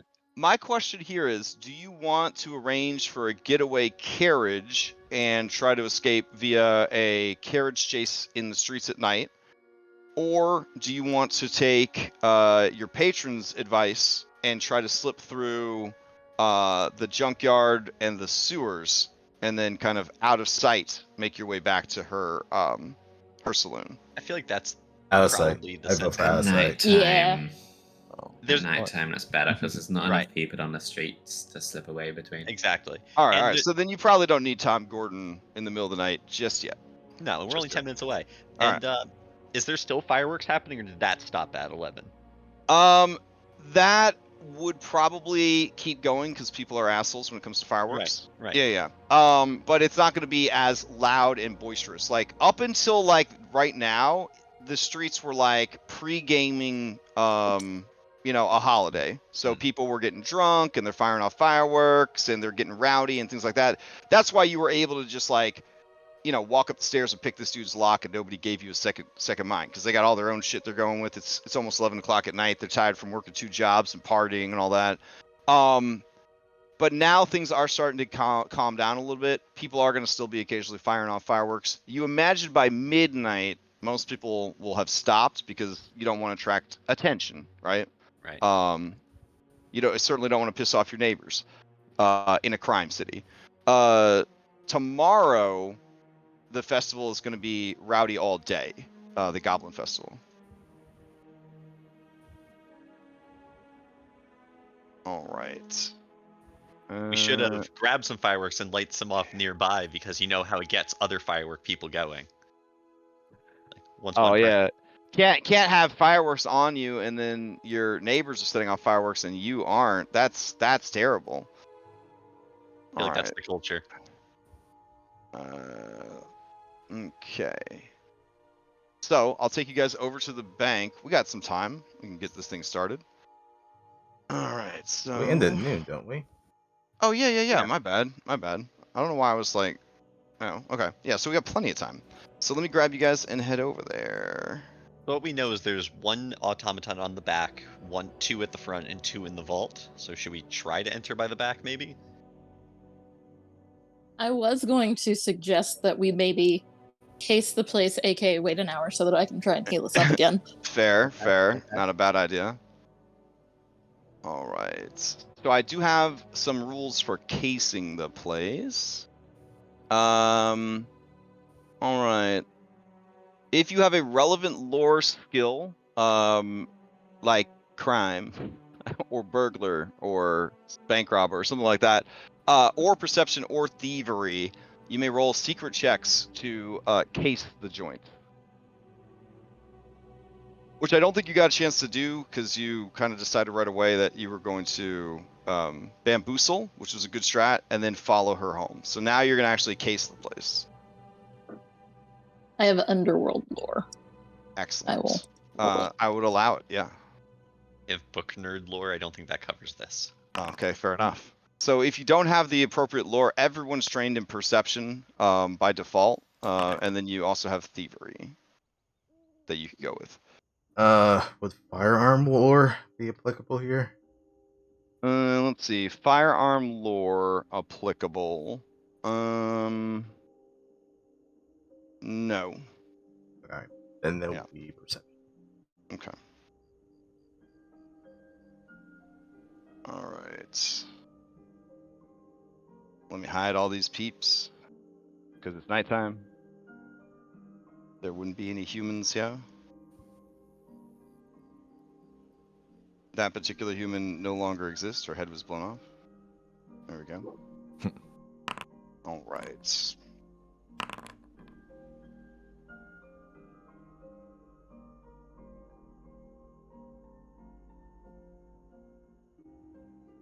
Okay. So with those checks, Vulture, you aren't really able to get a good sense of, what would be important and what would not be important here. Stack, also, you just don't really gather any new information. But you did have 1, 2, 3 successes, so I can give you 3 bits of information that might be useful to you.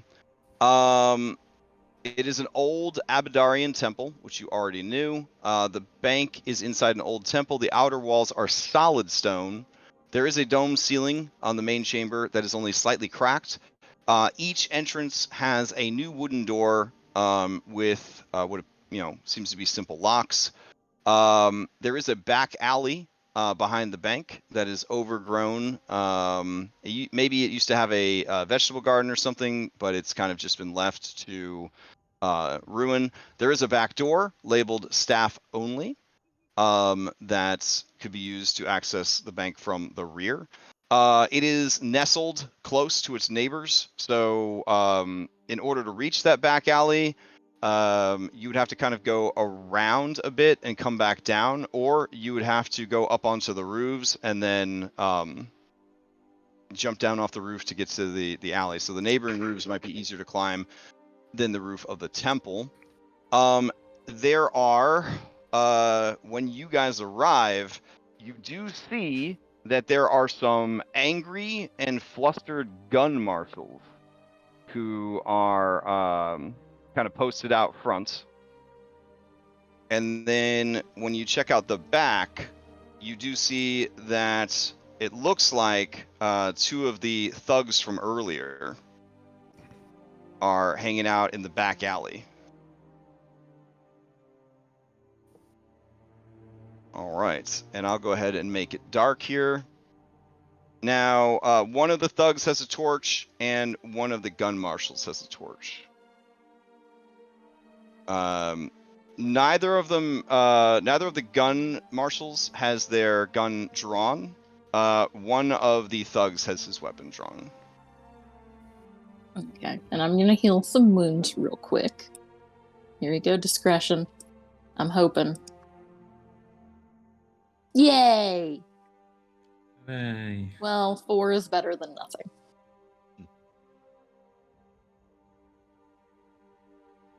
I'm gonna try it on myself again. Well, and I failed. Okay.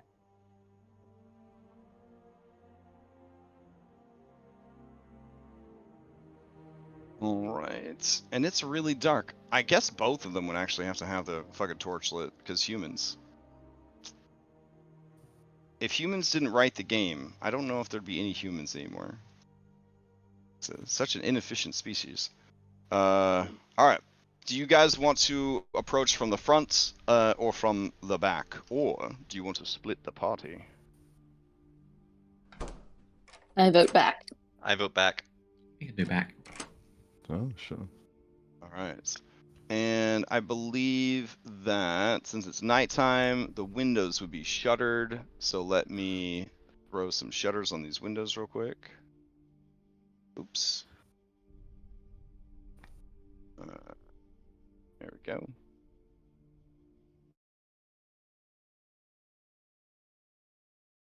Head up for like a stealth takeout. A lot of guns and bombs on this party. Agreed. No, All I'm right. a simple I can be gambler. I don't know sneaky. what you are You have talking about. magic. Oh, sorry. My brain's all over the place trying to read all these things. Did you say you guys are coming from the front or the back? Back. The back. Back. Okay. All right. So I'll keep you guys over in the shadows. We will say that you guys have yeah. Okay. Yeah, you guys are going to be in the shadows, sort of peering in, and you see the light of their torches. Led by those of you with dark vision, you kind of made your way over here. That works perfect. All right. So I'll bring you over to this map. There we go.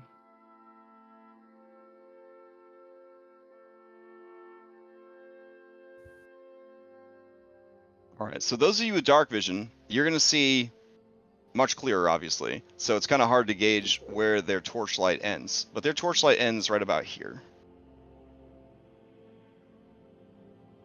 All right. And I'll change out the music.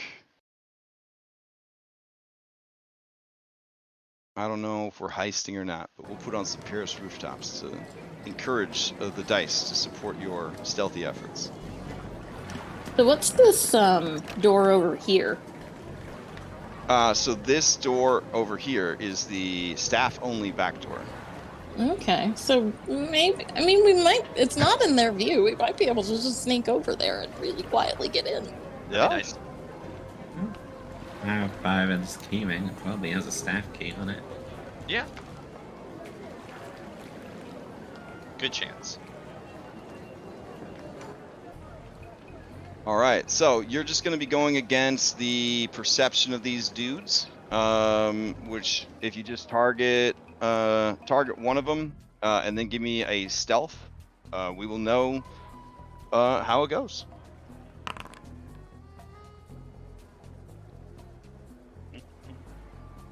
Bella, you're doing great. Discretion, good stuff, good stuff. Wait.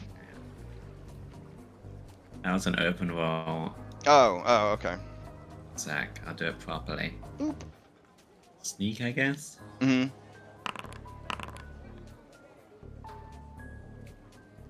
And so right now, all of you guys would be having, let's see, discretion. If you guys are okay with this, I'm gonna like halfling luck hero points. So if you fail something that's hidden, I'll just let it ride. But if you critically fail something that's hidden, I'll be like, you might want to use a hero point on that. Does this sound like a compromise? I'm very okay with that. Do you Yeah, guys sure. okay with that? Yeah, Is yeah, that- I'm good. Okay. So discretion, you may want to use a hero point. I will use a hero point. Okay.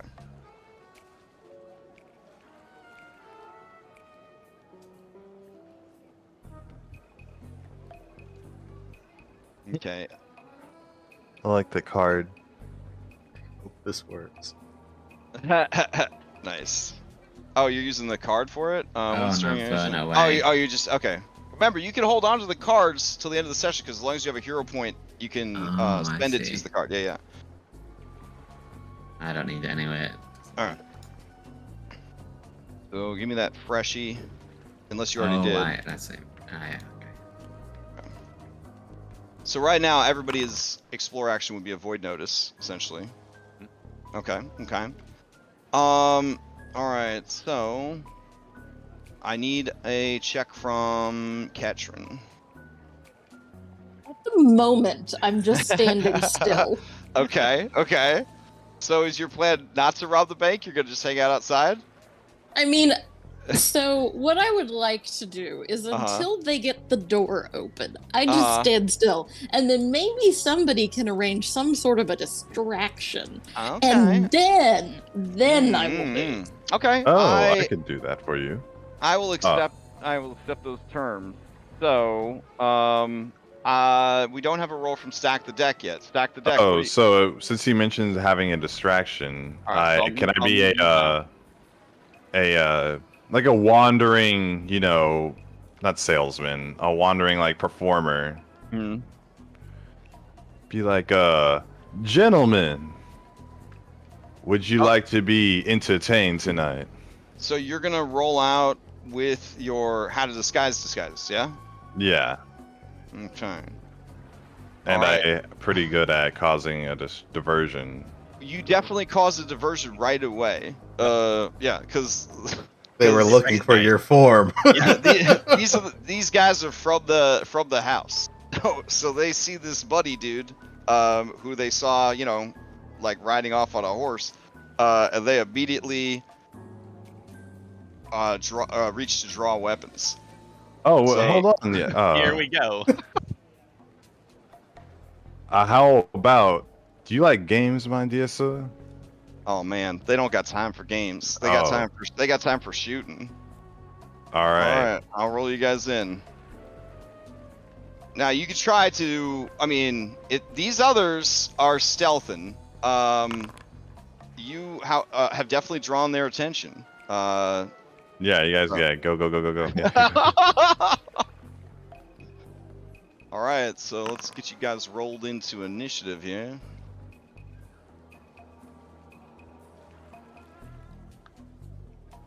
Now you don't want too much gunfire. One gunshot, maybe. Kids are still setting off fireworks because you guys did say you're going to take another hour to heal and case the joint. So it is now 12:11 in the morning when this fight starts. All right, so I'm going to go ahead and change the music here. All right.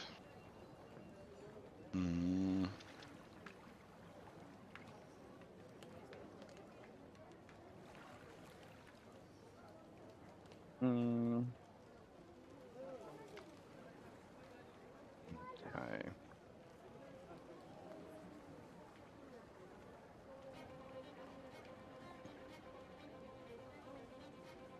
All right. Begin the encounter. Important thug says, "I ain't playing games. Muglin wants to know why you are trying to rob this bank." Well, the Guild Gunners want their due. Oh, nice, nice. Okay. He says, well, guess I'll be shooting you non-lethal like. And That's not a thing. So he takes his gun out, and that's one Pac-Man. 2 Pac-Man to fire. So let's see. He is gonna try and gut shot you. Let's see. The gun is oh, nope. He can't gut shot you. Okay. Then he is gonna do. Yeah. I guess he's just gonna shoot you. All right. So here we go.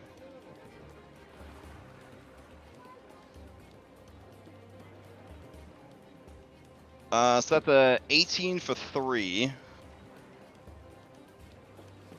And I don't know if you need 2 hands to reload. I think you might need a free hand to reload. And how would you reload two-handed weapon? That's a great question. All weapons need some time to get to position. Many ranged weapons also need to be reloaded. An entry indicates how many interact actions it takes to reload a weapon.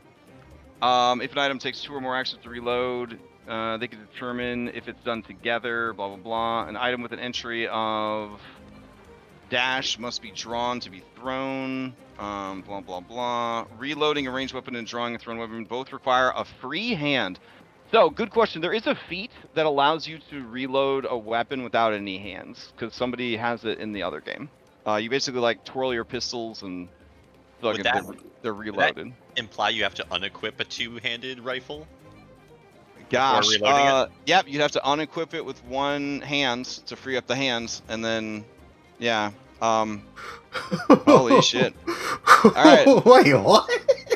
So he can't reload while he's carrying the torch, so he's gonna go ahead and drop the torch. I'll do a 50% chance the torch goes out. So odd it goes out, even it stays. Alright, so he drops the torch and it goes out as a free action, and then he will reload with his remaining action, and that's his biz. Wait, this guy didn't have the torch. My bad. It was this guy. So never mind. He'll reload and he'll shoot you again. Here we go. It's only at a +2 this time. Oh, pretty good. Still hits for 3 more damage. So we've taken a total of 6 damage. Alright, and then he will get a little black dot because he needs to reload. Beautiful. Alright, play passes to Vulture. Vulture, they are unaware of you right now. Okay.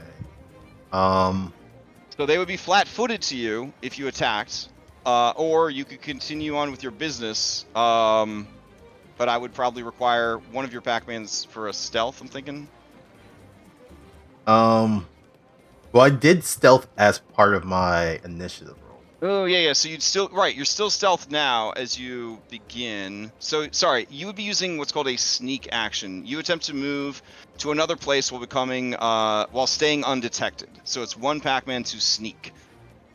So basically, if you're just standing there, you're fine. But if you want to move, there's different levels of stealth.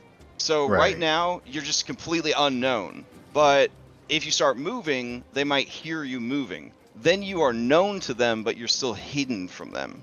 Like they're like, there's someone over there. They might not see you, but now they're aware that you are over there. Right. Yeah. Well, they're definitely gonna know when I shoot them. So. Okay. All right. Fair enough. I mean, Um. they've already started shooting guns, so 2 shots have already gone off. So. Yeah. Steel's broken. Rampage time. Yeah, shield's already broken. Time to go in it.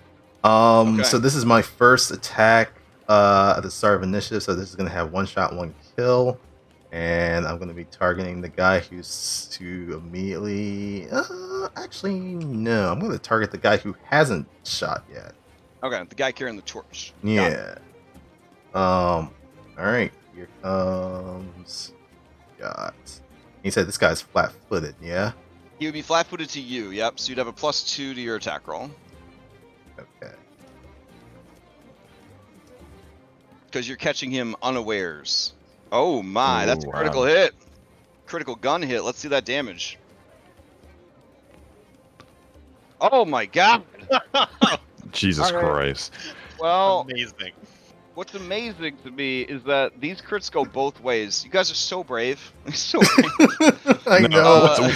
what I would have sector? been destroyed by Loveless in the first session, so All right, his head's blown clean off. His torch falls to the ground. I'm gonna do a 50% chance that the torch goes out. I don't know if that's a Pathfinder thing, but it's a Giphy thing. So even the torch stays lit. All right. Yeah, stack those a finger gun to the thug's head. Just a All right, Vulture. thing. What else you got? I'm just gonna interact to reload and take another shot at this guy. Okay. People were saying that you regrip automatically as part of the reload action for two-handed Oh, that's firearms. good. Okay. Good. So yeah, I'm gonna Alright. interact, reload, and then take a That'd be shot pretty at this terrible guy. if it wasn't. Yeah. Yeah. Alright. Here comes the second one with the map. Okay. Oof. All right, and that's gonna go ahead and miss. All right. All right. So that's your three. That's your 3 packs. That's Ketrin, my you're up. 3 packs. Okay. I also assume I am no longer noticed. Fully noticed. You are still hidden because you are in darkness, but they Oh. are aware of you. Yeah, you don't want to be the only light in the darkness, in this system especially. I'm going to stride twice All right. and bonk once. All right.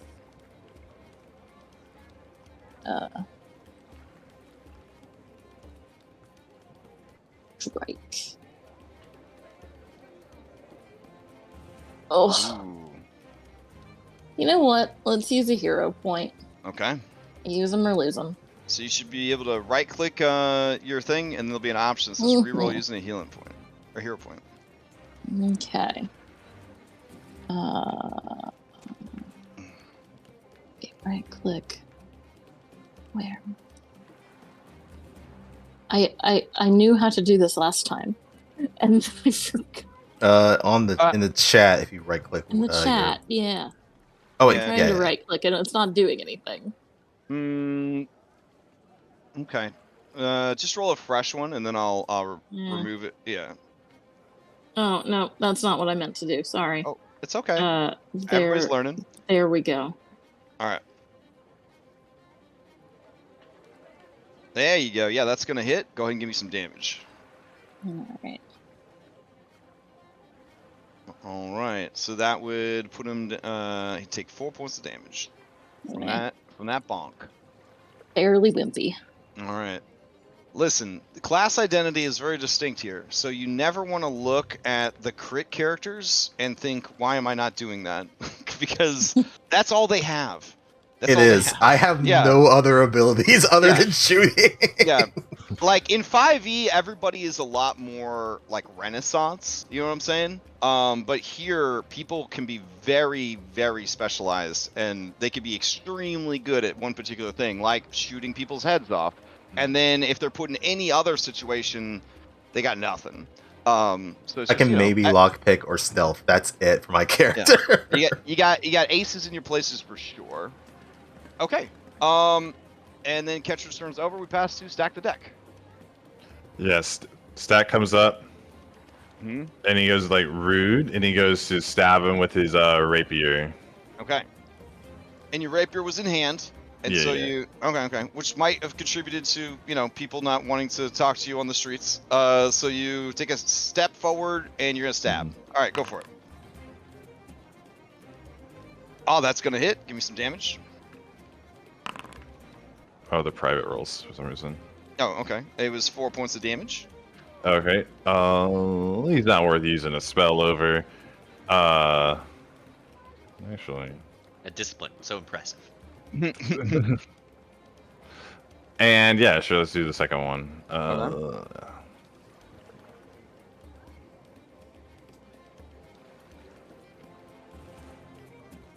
And that is also gonna hit. Give me some damage.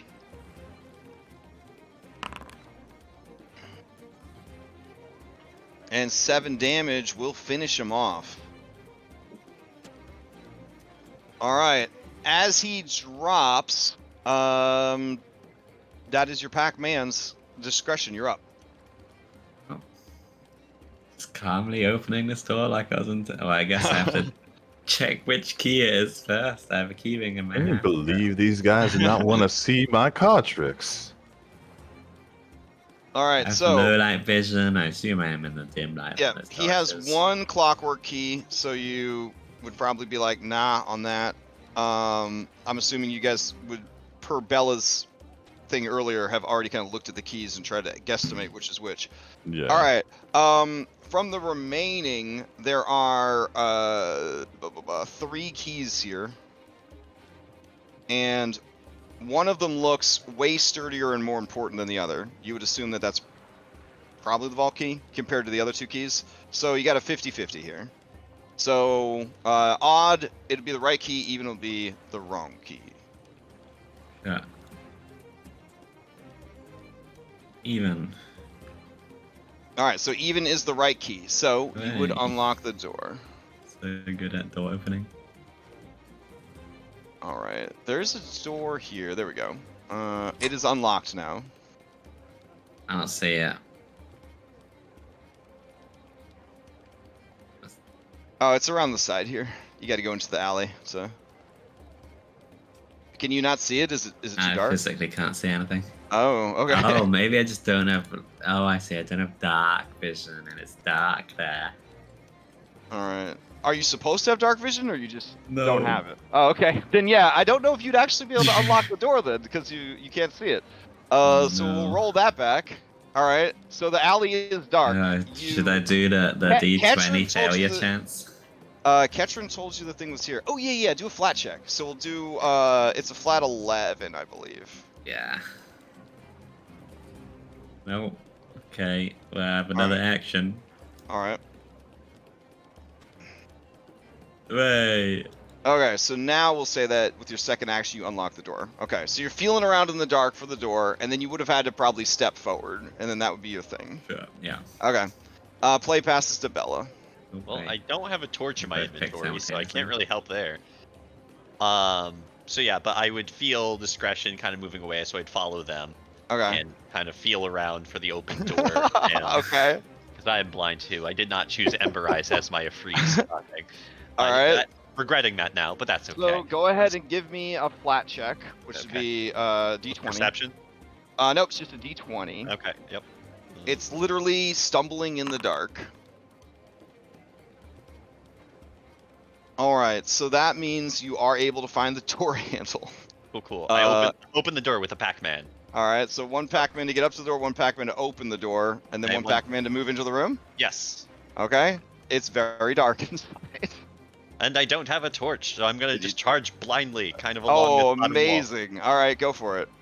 I imagine I only have 15 feet of movement left Yep. because I moved in. Okay. Give me another flat check as you blindly walk around the room. Ooh, very nice, very nice. So you feel around, and there are some hard metal lockers that you don't walk right into. And then you start to feel your way along those, and now you're in the corner. There's a wall, and to your right, and lockers below you, or on your monitor, there's a wall to your right, and there's lockers below you. I look down at my bandolier and the alchemist fire on my hip, and I'm thinking to myself, I'm gonna need some light. All right.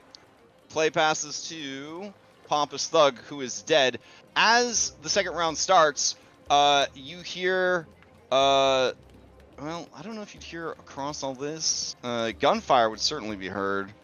I almost chose Dwarven Daisies as a weapon. That would have been so useful for this. Yeah, I'm going to go ahead and roll these dudes into initiative.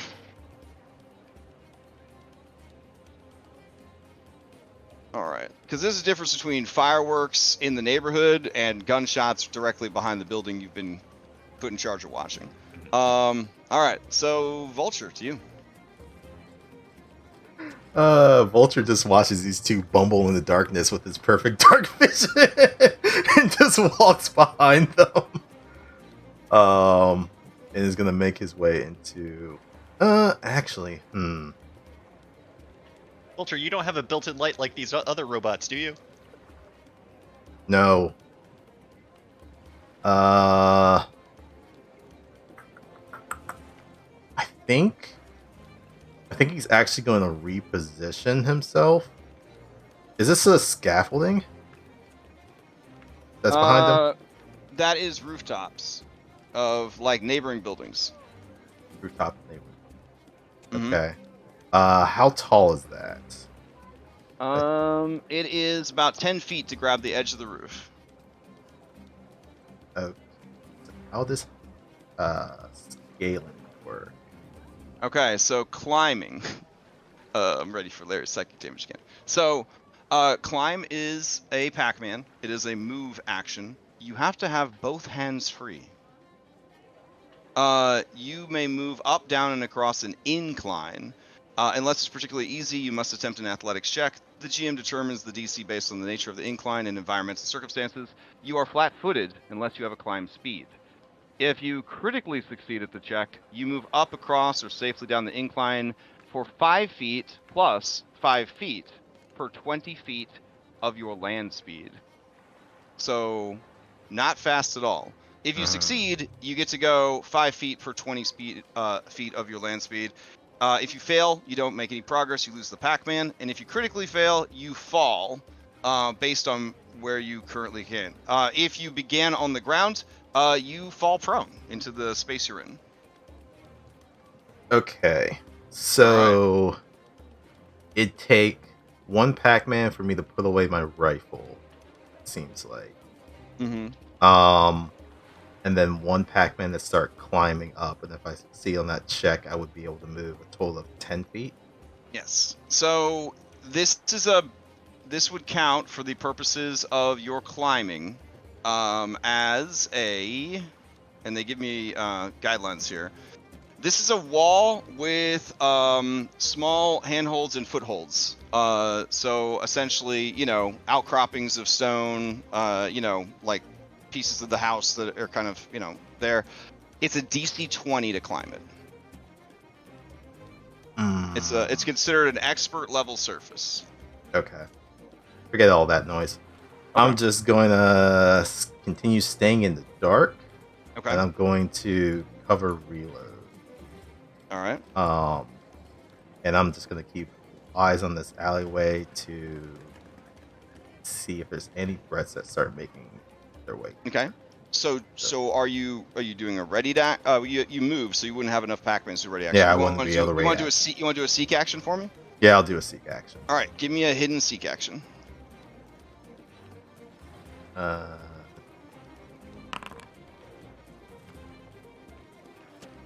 Okay, yeah. You and also here's my hide.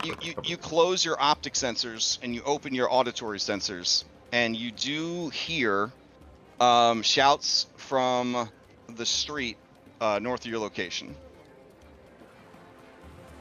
Okay. So there's definitely people who are shouting and causing a ruckus up there. I'll tell that to the ones who can kind of immediately hear me, which I guess is everyone except for Bill and Nora. Those marshals are going to be coming here quick. Make a move. And I'm just going to continue to keep watching this back alleyway. Okay, Ketrin, you're up. Okay. I am going to stride twice to get here. Okay. Being a torch. And I did not. But I am going to shove discretion into the door. Okay. Yeah, I would allow that. You're strong. So you kind of push them into the door. Okay. Yeah. All right. Through the door. There you go. All right. Stack the deck. You're up.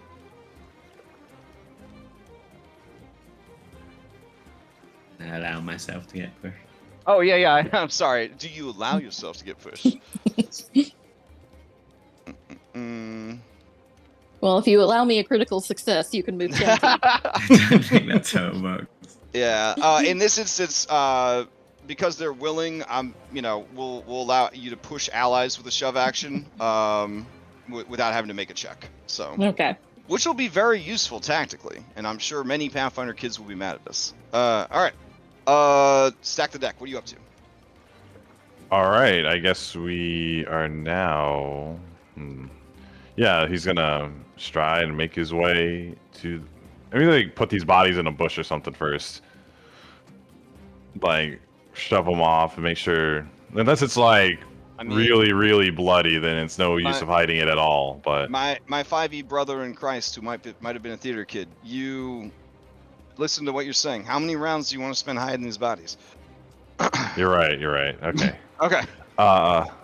All right. Now- So you head over here. So you're using your first action to stride. Yep. Okay. And let's go again. All right.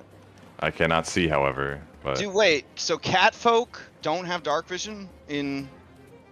not according to my sheet, they don't. That's incredible. Okay. All right. Keep going. Oh, I should have picked up the torch. But it's okay. And I kind of follow behind the people in front of me. Oh, you guys have low light vision. I bet there's like a racial feat or heritage feat or whatever. It's to get better. stacks. It's Yeah. like Yeah. low light, and then you get dark vision Yeah. if you add stuff to it. Yeah, automatons get low light by default, but I had to pick dark Okay. And- vision. I do think it's actually factoring that low light in because of perfect vision stack, because I think you're seeing more than the edge of the torchlight, which other people without Yeah. low light were not. I could see up to here. Yep. So Yeah, that makes okay. sense. Yep. Well, I mean, if you have extra movement, I would guide you to the door. Or I'll do the third to the door. Okay. All right. And then they're out of movement to push you in, but you're kind of feeling around. You feel a discretion tail. You feel a Ketron muscle. You're on the right track. All right. Discretion, you're up. Okay, well, I physically don't have a light source on me. Oh, okay. Did you guys not pick adventuring kits? They have torches in them. Unclear.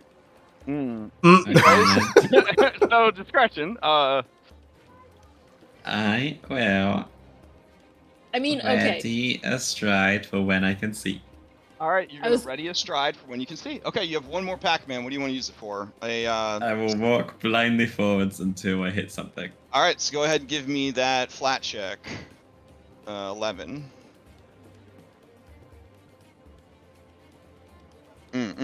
So flat check Okay. you have to beat, right? Not meet. I have to meet. Okay, you have to meet. Okay, yeah. So you almost bark your shin against the corner of this metal cabinet, but then you also begin to follow it until you are near the corner that Bella is in. All right, And then I ready my stride. Can't see Bella. shit in here. Bella, you're up. Ah! I just keep feeling and moving in any Okay. direction that I can because I just don't see any other option for myself. Okay. I do have keen sight, but I don't think this. I think it's more about people because it allows me to detect hidden things or concealed things. So you'd have to be able to see to use keen sight, I believe. Okay, that's fair. Yeah. I wasn't. Anyways, so yeah, I'm gonna try to get past discretion and Okay. kind of walk in a northern direction. I need to roll to move. is Yeah, that in correct? case there's something that you could, crash into or something. Here's a d20, Okay. and I'm just gonna start going north. All right. So as you start to go forward, you're gonna trip over this chair right here, and be prone. And it's one of those like you Yep. hit the chair and then everything slows down and you're like, God damn it! And then No. time speeds back up, and you stumble and there's a loud clatter as the chair falls. Alright. And I'm gonna use another Pac-Man to get back up. All right. One Pac-Man And left. Is there like a dodge? Like, is There is no dodge action. okay. And I feel like hiding's not gonna do anything for me. I'm just gonna try to keep moving forward again. All right. You would feel Rolling. very confident hiding because you, for sure, a lot of people wouldn't be able to see you. It's very dark. Yeah, but that wouldn't change much. And if you're the light also was- All right, small. all right. So you feel your way around the wall. You push the chair out of the way, and you head north, and you feel a door there, and that is your turn. That's my turn, and that's what I got. All right. This jabroni over here, he is going to roll a ton of perception checks. Yeah, that sounds good. All right. So I'm gonna do. I could roll these faster if I just do them blind over here. is there a... Oh, self-roll. Cool. Okay, so...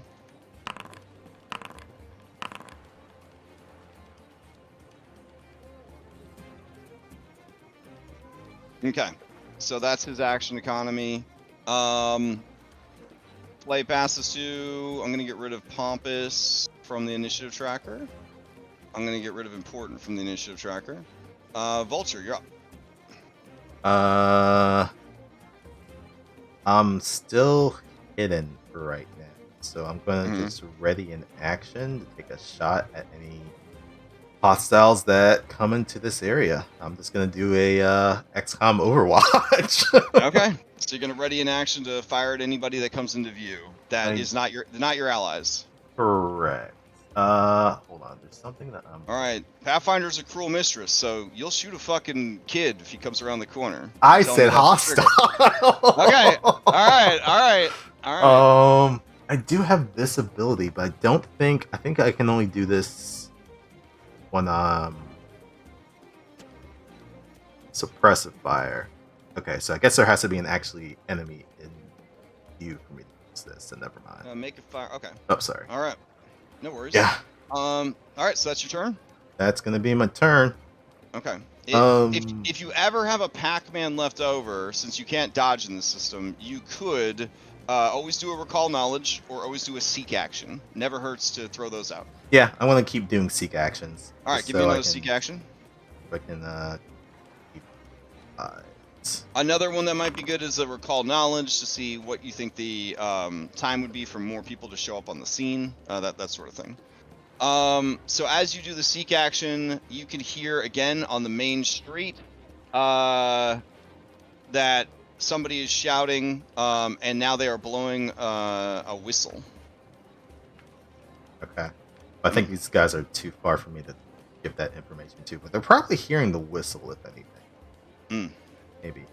And these guys have guns. I kind of want to take the firearms, but that may have to be for later. Okay. All right, Ketrin, to you. Okay. Also, is there a cameraman to throw in there? Yeah, I think you asked me this last week. Maybe? No. All right, I'll have to make you a cameraman. All right, we can think about it later. Okay. Oh God, please, a torch, someone.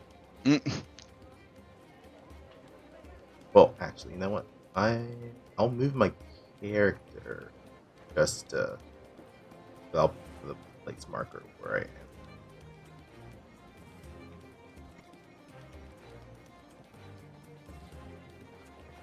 Okay, I'm gonna make you a tiny juice golem, and you can use that as your thing. Does tiny juice golem have a size anywhere? Shit. Where on your guys' sheet does it tell you what size you are? On the player sheet. Main page, middle right. Middle right. And then I see it. there's Thank you. Alright. Oh, it's determined by your race. Oh, what a pain in the ass. Okay. Hold on. I'll Just try to, manually... like pop it in or something. Yeah. Let's see. I'll go ahead and just shrink this boy down. Let's see. Alright. Cameraman, and we'll give him to Lex, owner. Save. Alright, here's your little cameraman. Thank you, Oh sir. yeah. Alright. Oh yeah. Yeah, could have had this guy get us in here. Right? Exactly. So sorry to interrupt you, Ketchum. What are you gonna do? Okay, I mean, I'm gonna yell at Vulture to get in here. And then I'm gonna shove Stack the Deck in the Okay. door Alright. with I one will allow it. Pac-Man. Yep. One Pac-Man for 5 feet of force movement on an ally. Sounds great. And then I am going to stride in the door myself. Okay. And I'm gonna close the door. Hang on. I'm gonna close the door. Wait, can I not close the door from right there? You should. Here, I'll close for you. There you go. Okay. I'm gonna close the door. And then I'm gonna say, oh my god, did none of you idiots without dark vision bring torches? Jesus Christ. This is one of those And moments then Sorry. I'm gonna say, if you reach in my backpack, I've got 5 torches. And I have dark vision, so I don't even need them. Well, oh, I've got a torch right here. Stack. You also feel All right, shameful that's my that turn. Granny's yelling at you. Yeah. Stack produces his torch on his turn, and All right, beautiful. So, Ketron, you pass the Stack. Stack pulls out a torch with 1 pack a man. Wait, you had a free hand to pull out the torch, right? I had Yeah. a rapier, so I could just one Okay, and so- one. All right, so 1 and 1. Sadly, lighting a torch will require a free hand. Oh, Okay.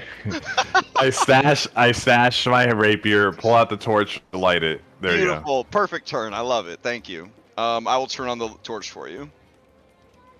Let's see. Man, this system Much better. This system's fucking wild. All right. Farty gun marshal is gonna just be tooting up a horn or a tune on his whistle, trying to get more reinforcements over here to the bank. So you guys are definitely on a timeline. Discretion to you.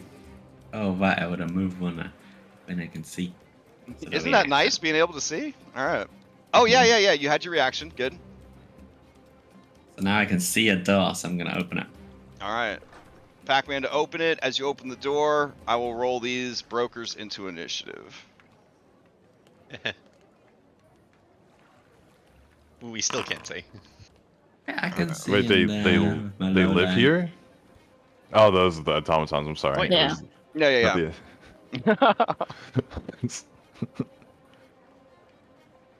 Do you think there's any reason why you couldn't tumble through an alley? Does it have to be a... Well, you it says don't- enemy. I think- Yeah. Yep. They don't want you guys farming your class feature. Guess I'm moving in here. Boiling ant hills, all that stuff, you know. 1, 2. All right, so 1 Pac-Man open door, 1 Pac-Man to Right stride. over here. Okay. Kind of see. All right. Not really.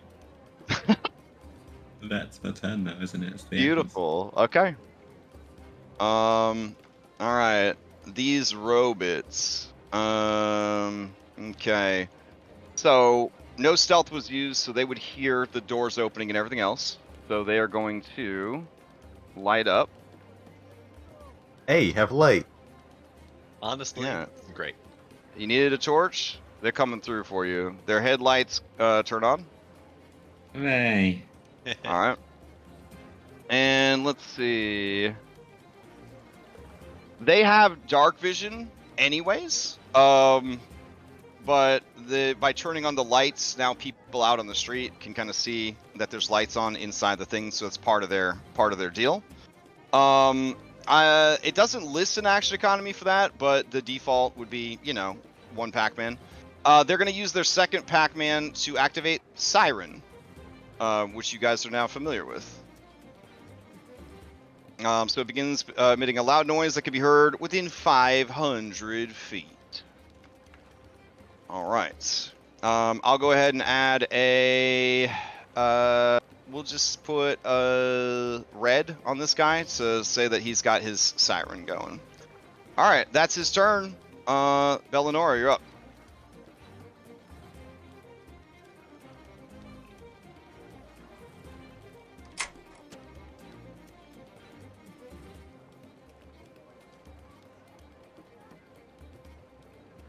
I don't know if you're muted or not, but Bellinora, you are up. Did I get disconnected? No, No, I I didn't didn't hear hear. No, we can hear you. Oh, Hold We on. lost Bellinora. I can. Am I? No, we can hear you now. I can Oh, hear yeah. you now. I walked away to go to the bathroom and it Oh, messed with my okay. headset. Anyways, so from here, I'm about 50 feet, no, 40 feet away from this one. That's good. So I'm going to move forward 20 feet with 1 Pac-Man. And it's okay for me to be there, like in this desk Yep. area. Cool. So there is a teller window here It is so small enough that a small creature could pass through it. A medium creature could try to pass through it, and a large creature could not pass through it. And it does provide light cover in both directions. Okay, so right now this automaton has light cover against me until I pass through the space. Correct. That's not ideal, but I guess you also see past him out the window is a gun marshal. I see. Well, I guess I'm just gonna try anyways. So that's one Pac-Man. I'm gonna use my second Pac-Man to throw a bomb at it through the little window, kind of. Okay. So just give yourself a -1 circumstance from the cover when you target it. -1 circumstance. Circumstance. I think I understand how to do that. Is that here? -1. Yeah. Yeah. Okay. Ooh. I rolled okay. privately. All right, you rolled privately. That's fine, I guess. Here you go. I'll reveal it. You miss. I'd like to use my hero point to reroll it. So try to right-click on one of the empty. I see. Yeah, empty areas here. Reroll using hero point. Yep. I apologize. 13 is going to miss. Bummer. Okay. But it's I just threw a ball of lightning, so it still takes 1 splash damage, electricity or lightning damage. All right. I am gonna rule that 1 damage of electricity is not enough to break the window here on the front. So Cheeky Gun Marshal will not take the splash, but this guy will. And interestingly enough, they have a vulnerability to lightning. So instead of 1 damage, he takes 3. All right, great. And that's 2 Pac-Mans. Is there a Pac-Man I can use to like take cover behind this desk? Yeah. You can simply, you are small, so you can kind of, just say that you're ducking down, and they would not be able to see you because you're small. I scrooge down, and I end my turn. All right. All right. Then Cheeky Gunner is up. Cheeky Gunner sees the situation that's happening in there. The problem is they didn't give Cheeky Gunner a key to the bank, so he can't actually get in. He was just supposed to get on guard, you know what I'm saying? But what if you guys knocked him out? They had a fucking key that you guys be able to get right in. So he is now confirmed that there are people. He is going to take a stride and another stride. And then, I guess, yeah, he will stride off the map with his third Pac-Man. Okay. Vulture, you're up. All right. Well, Granny told me to come inside. Let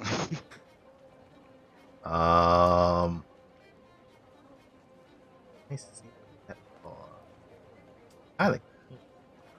I'll make my way.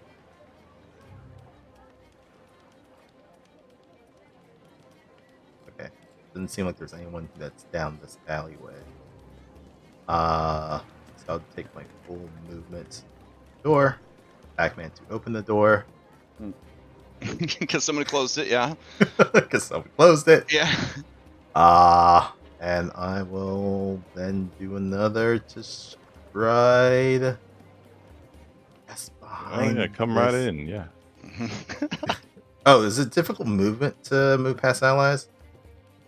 Nope. In this system, allies are not difficult terrain. Okay. Then I will. They do provide light cover if you try to shoot through them. I'll just keep behind. Well, I'm a tall end. Say that I move into here. I'll put myself behind this thing. I don't know what this is. It seems to be providing some sort of cover, but that's it. That's all 3 Pac-Mans. Okay. Beautiful. Ketrin, to you. All right, I'm gonna stride there. I'm still not seeing any of these. I am going to stride up to Bellanora, and because she can sneak through this area, I'm gonna hand her the keys to the clockworks. Okay. And All right. that's gonna be my turn.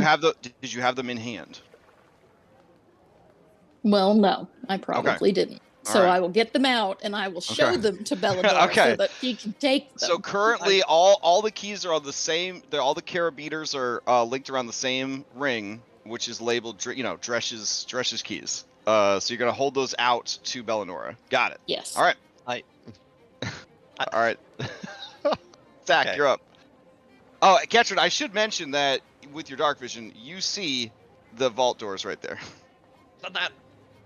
It's like 12 feet across, 12 feet high. It's a doozy of a fucking vault. This is a Abadarian make. They do not want this money going anywhere. Well, then You anticipate if you did not have the 2 necessary keys that were turned at the same exact time to open the thing, it would take forever to crack into this vault. Well, then maybe I guess before I take my second. Well, Okay. I would have moved here anyway. For sure, yeah. Because I wouldn't have seen it. Yeah. And as you're reaching for the keys, you look around, you Yeah. see the vault, and then. And then I'm gonna look at Discretion and Bellanora and say, do you want us to open the vault or do you want us to help handle the clockworks? No, focus on the vault. We'll handle the clockworks. There's I don't think we're two- getting a key in them when they're fighting us. There's two Okay. more clockworks in the vault. Right. Yeah, we need the Okay. clockwork keys when we get into the vault. Well, I now have the keys in my hand. Well, don't we want to deal with the enemies that we Now currently are remember, facing with? They said that they normally have 12. 6 have gone for repairs. 1 of them got brought home with the bank manager. There's 2 in the vault, and there's 2 on the floor. So that leaves 1 unaccounted for. And like it would take a lot of actions for us to like look through the key ring, check the serial number on the robot, put the key in the robot, give it a command. So Now you learn break it. them. I'm figuring this out. Let's just break them. Yeah, or you skip the keys, and that's where thievery comes in. But then you're spending 2 Pac-Mans per Yeah. turn trying to disable them. Yup. All right, so Stack, what do you get up to? All right, Stack comes out. He looks to Ketchern at the keys. All right, so with the key situation on the safe, do you have both the keys that you need to get in there? Discretion has the other one. All right. So are you guys? Are we gonna like do like your synchronized key swing or being key lock or? Can do. All right, cool. I mean, I will hand it to you if you want to take it, but So like in initiative, ideally to do the keys at the same time, someone would have to ready their key action to go at the same time as somebody else doing their key action. Yeah. All right. Since I'm here, who's up next? Bellanora. Okay. I mean, if you no, you Should go can't. You discretion. can't. You won't be able to ready. You Right. have to have the keys in your hand at the start of your turn if you want to stride and also ready. Right. So you should probably just go do it. Yeah. Okay. All right, And so yeah. what do you get up to then, Stack? Yeah, Stack's gonna slide over the partition, and he's gonna get to work on next turn on these robots. All right, on them robots. Okay. Play passes to this robot over here, who is how did he suddenly get moved so much further down the initiative tracker? Oh no, he went last turn. The other one hadn't gotten a chance to go. Yeah. Okay. So with this sounding, it is going to beautiful. All right. It's got its lights going. It's got the siren going, and okay. Interesting. It is going to walk right up to you, so it's gonna take a stride action. And it is going to try and strike you through the teller window with its fist. Alright, so you'll have it has a -1 because of the cover. Here we go. So 23 for 7 points of damage, and then the Ooh. creature is going to use its third Pac-Man for a grab. May I? Is the grab contingent on it hitting me, or? Yes. The monster's last action was a success with a strike that lists grab in its damage entry. May I shield spell? How do you think shield works in Pathfinder? Oh wait, I am. Yeah. Read. Oh, read... it's my turn. Yeah, sorry. Never mind. Yeah. So shield is a preemptive, and it only gives you a +1 to your AC. Right. Yes. Never mind. Keep going. As I heard the 5e joy drain from your voice, my heart skipped 3 beats. Yeah. All right. Anyways, he grabs you, and you are grabbed. So I will throw this grab status onto you. All right. How grabbed works is you're held in place by another creature, giving you flat-footed and immobilized. If you attempt a manipulate action while grabbed, you have to do a DC 5 flat check, or it is lost. You roll the check after spending the action, but before resolving it. Damn. Okay. And that is its turn. Beauty. All right. Farty Guns Marshall is going to run down this street, and he goes, quote unquote, off map. All right. Let's see. Discretion, you are up. Yeah. I don't think we should get another 2 robots in the fight I agree. before dealing with these. So I'm dropping. I could just keep the keys on me actually. Okay. I'm going to try. I would like to attempt to get past Stack and tumble past the broker. All right. So the teller window is going to be a tight fit because you're not a small creature. Right. You should probably possible, just right? ready to open the vault. Well, You they're wanna get worried. They're another worried 2 about robots adding in the fight? 2 more robots to the fight. No. Okay. So yeah, you've been to like, I don't know if you've been to an old-timey bank or seen an old-timey bank, But they got this very small window for kind of passing stuff through, and then they got like a little like thing they could pull down if they need to, and then it's like so that's the situation there. So you could try to get through there, but if you fail, you will get stuck. And since there's already a person being grabbed through, I'm gonna say that there's just not enough room to go through that window.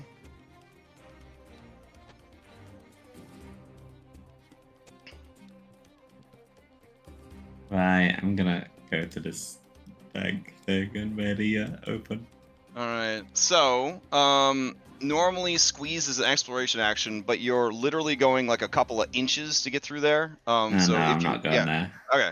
I'm just kind of clarifying that for anybody that's wondering how squeeze works in Pathfinder 2. Unless you have a feat called Quick Squeeze, squeezing in combat, unless you're trying to pass through a real small opening like this, it just isn't even possible. It takes so long to squeeze. Which is useful if you ever have to get away from big creatures. So keep that in mind. All right. So discretion. You just move up to the door and have your key ready.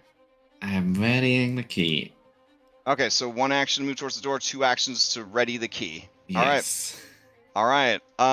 Gold Tank Broker is going to go, and it saw that there was a halfling over there, but the halfling disappeared. So it's going to take a stride action. It's going to use an item interact to open this door, and then it is going to take a second stride action to come into the room. It'll go right there. All right, sweet. That is its turn. Bellinora, you're up. It's like that meme where the girl's hiding under the desk and the Terminator's And Terminator's coming. In Pathfinder, there it is. There isn't actually like a disadvantage to using a ranged weapon at close range. Is that correct? There's something about it's different. Correct. Yep, there's no disadvantage to using it at close range. Okay. There are some types of opportunity attacks that can maybe take advantage of it, but it's fine to use it in melee. They nerfed the hell out of ranged attacks. You might not notice it because of the gunslinger, but they nerfed the hell out of ranged attacks in that they don't get to add your ability modifier to damage. Right. So yeah, they're already nerfed pretty hard, so they don't need to have that penalty. So we need to drop action economy real quick. So I'm going to use my last quick alchemy to, with one action, make another bottled lightning. And Okay. this stuff only lasts for one turn. So in that turn, I'm going to throw it at him. Because I'm an alchemist, I can modify my splash zone to not include me and Ketrin. Here it comes. Okay. Hell yes. Yeah. Beautiful. All right.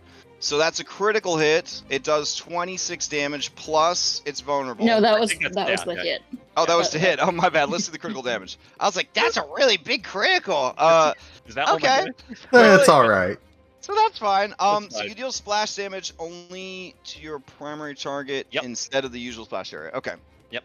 And with splash attacks, you take, if you hit, they take the primary damage and the splash. The splash is Right. always guaranteed. Right. Okay. They're two separate instances, so that's going to tick its vulnerability twice. Additional 6 damage, so that'd be 7 damage, I guess. I'm surprised I only get 3 damage on a crit. All right. So they are bloodied. How does the crit work in this game? Should it be a double, like 2d6, or how's It would double all of the damage of the first attack. Did so you it's 6 click plus the 1. Did you click the critical box? Oh, I didn't. I see. Now. I guess Oh. the damage. I thought it was gonna do that automatically. I don't know why I didn't read that properly, but Okay. So, for example, if we did it it would have been so much damage, like so much damage, bro. Mm. But as it is, we double what you rolled, so you would take another 2 points of damage. okay. All right. Well, yes. no. 9 That damage was total. 3 as well. Okay, That was so you the would take- modifier Yeah. as well. So all right, he is near death. Okay. So that was my first attack. I've used 2 actions. Mm-hmm. I'm going to at map try to stab him with a dagger. Okay. Do you have the dagger in your hand? Yeah. I don't have a dagger in my. I'm going to try to shoot him with my gun at close range. That's So right. you have your gun in your hand. My gun is in my hand. Okay. So how did you do quick alchemy? You I only had had one hand for quick alchemy. I needed one hand for quick alchemy, and Alright, then alright. the bomb was in my hand, and then I threw it, and now I Alright. have in my other hand I have a gun. All right. I believe it. All right. Go for it. Hold on. How do I turn on map? Click the map -5 and It says chat. map -5 right there in chat. Oh, I see. Okay, roll. All right, probably so not gonna that's do it. that's not gonna hit. But- So you discharge your firearm. It just hits the wall behind the creature. We're about to end, so I'm just gonna use my hero point because I'm Okay. gonna lose anyways. All right, let's see. Hey. Ooh, All right, okay. so now normal damage, and not good, but it takes 1 damage. All right. If it takes 1 damage, it probably has a resistance to that. It does not have a resistance to that, but now it is still going. All right, that's all my Pac-Mans. Oh no, you're right. Thank you. It does have physical resistance, so it has resistance to against physical attacks. So it wouldn't take any damage from that. All right. I should just trust it. I'm still like in 5e mode where, you know, everything's kind of like hands-on. I don't have like a ton of automation, but like all of our resistances are automatically tracked. So if you are applying damage through chat to your character, it will just calculate your resistances and vulnerabilities automatically. So that's kind of neat. All right, so Bella, as your turn ends and we go into round 5, a new combatant will be added to the list. All right, but they ain't in a hurry, I guess. And then we could. It's 12. If you guys want, we could do one more round. Otherwise, we could stop right here at the top of the round. Is there anybody that needs to go? As someone with a fact expiration still active, I would continue. All right. So we'll do one more round and then we'll be donezo. Okay. So Cheeky Gun Marshal is going and getting reinforcements. It's gonna get real bad real soon. Vulture, to you. Oh boy. Did they leave you in the dark, Vulture? Well, they can't because I can see in the dark. Unlike the you have rest dark of vision. them. Oh, okay, good. I'm going to. Actually, you know what? I'm going to straight up stride to the doorway. so I can actually get a full view. All right, Okay. so that's one Pac-Man. I see the one that's holding our not bunny friend. Mm-hmm. I will take a shot at them. Okay. Given the angle, he does not have any cover from the doorway, so Okay. it's just a straight shot.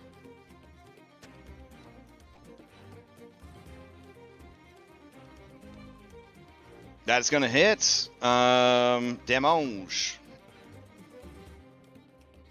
I mean, he has 2 hit points left, but you still might want to roll your damage. Oh, that all was right. going to be against the one that's gripping Stack. Oh, well then in that case there would be a lot more cover going on. It'd be a +2, but that 23 would still hit. So yeah. So this guy will take the damage. He resists a little bit of it. Okay. And then it's 2, so I'm just going to do a...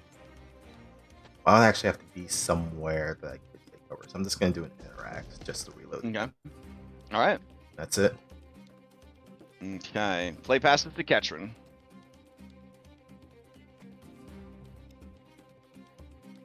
Okay. Sorry, just put my food in the oven. Okay. And so I'm gonna hit the dude in front of me. Sounds good to me. I'm gonna do, let's see. What's the best thing to do? It's low health. I'm gonna just hit it one-handed. Okay. And you have your weapon in hand? I do. I always have my staff in hand. As a shield user, you're basically down to one hand all the time. So for manipulating objects, pulling out keys, opening doors, you gotta keep that in mind. So I arguably have my shield stowed currently. Oh, so you don't have your shield out? Okay. Yeah, I don't. All right. I was Noted. wondering about that, like if my shield lives on my arm or something, but yeah. Anyway. Okay. So I currently do not have my shield out. So you wouldn't be able to ready your shield unless you had it out. Got it. Okay. Yeah. All right. Then you are going to strike. A 9 is not going to get past his defenses. I'm gonna hero point that. Okay. A 16 would hit. Okay. And Demo. Ooh, that's a big ass hit. Yeah, it is Good. busted. Okay. So that was one action. And then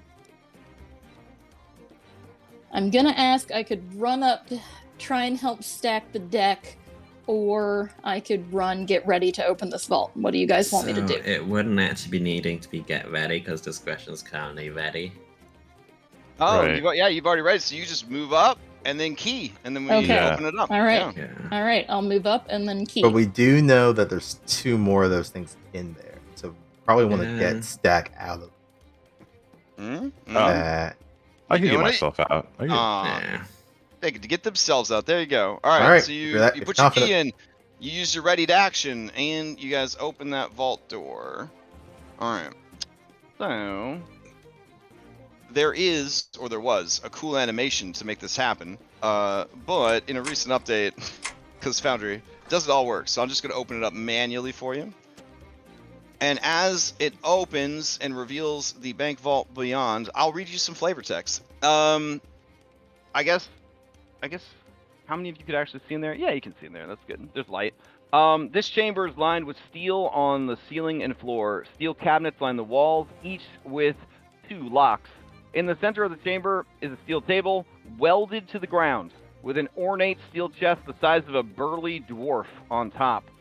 A single outlet to the north has 2 doors. This is where you guys are. Yeah. So basically, as you open it up, I will roll these 2 reserve guys into initiative that are in here. Let's see.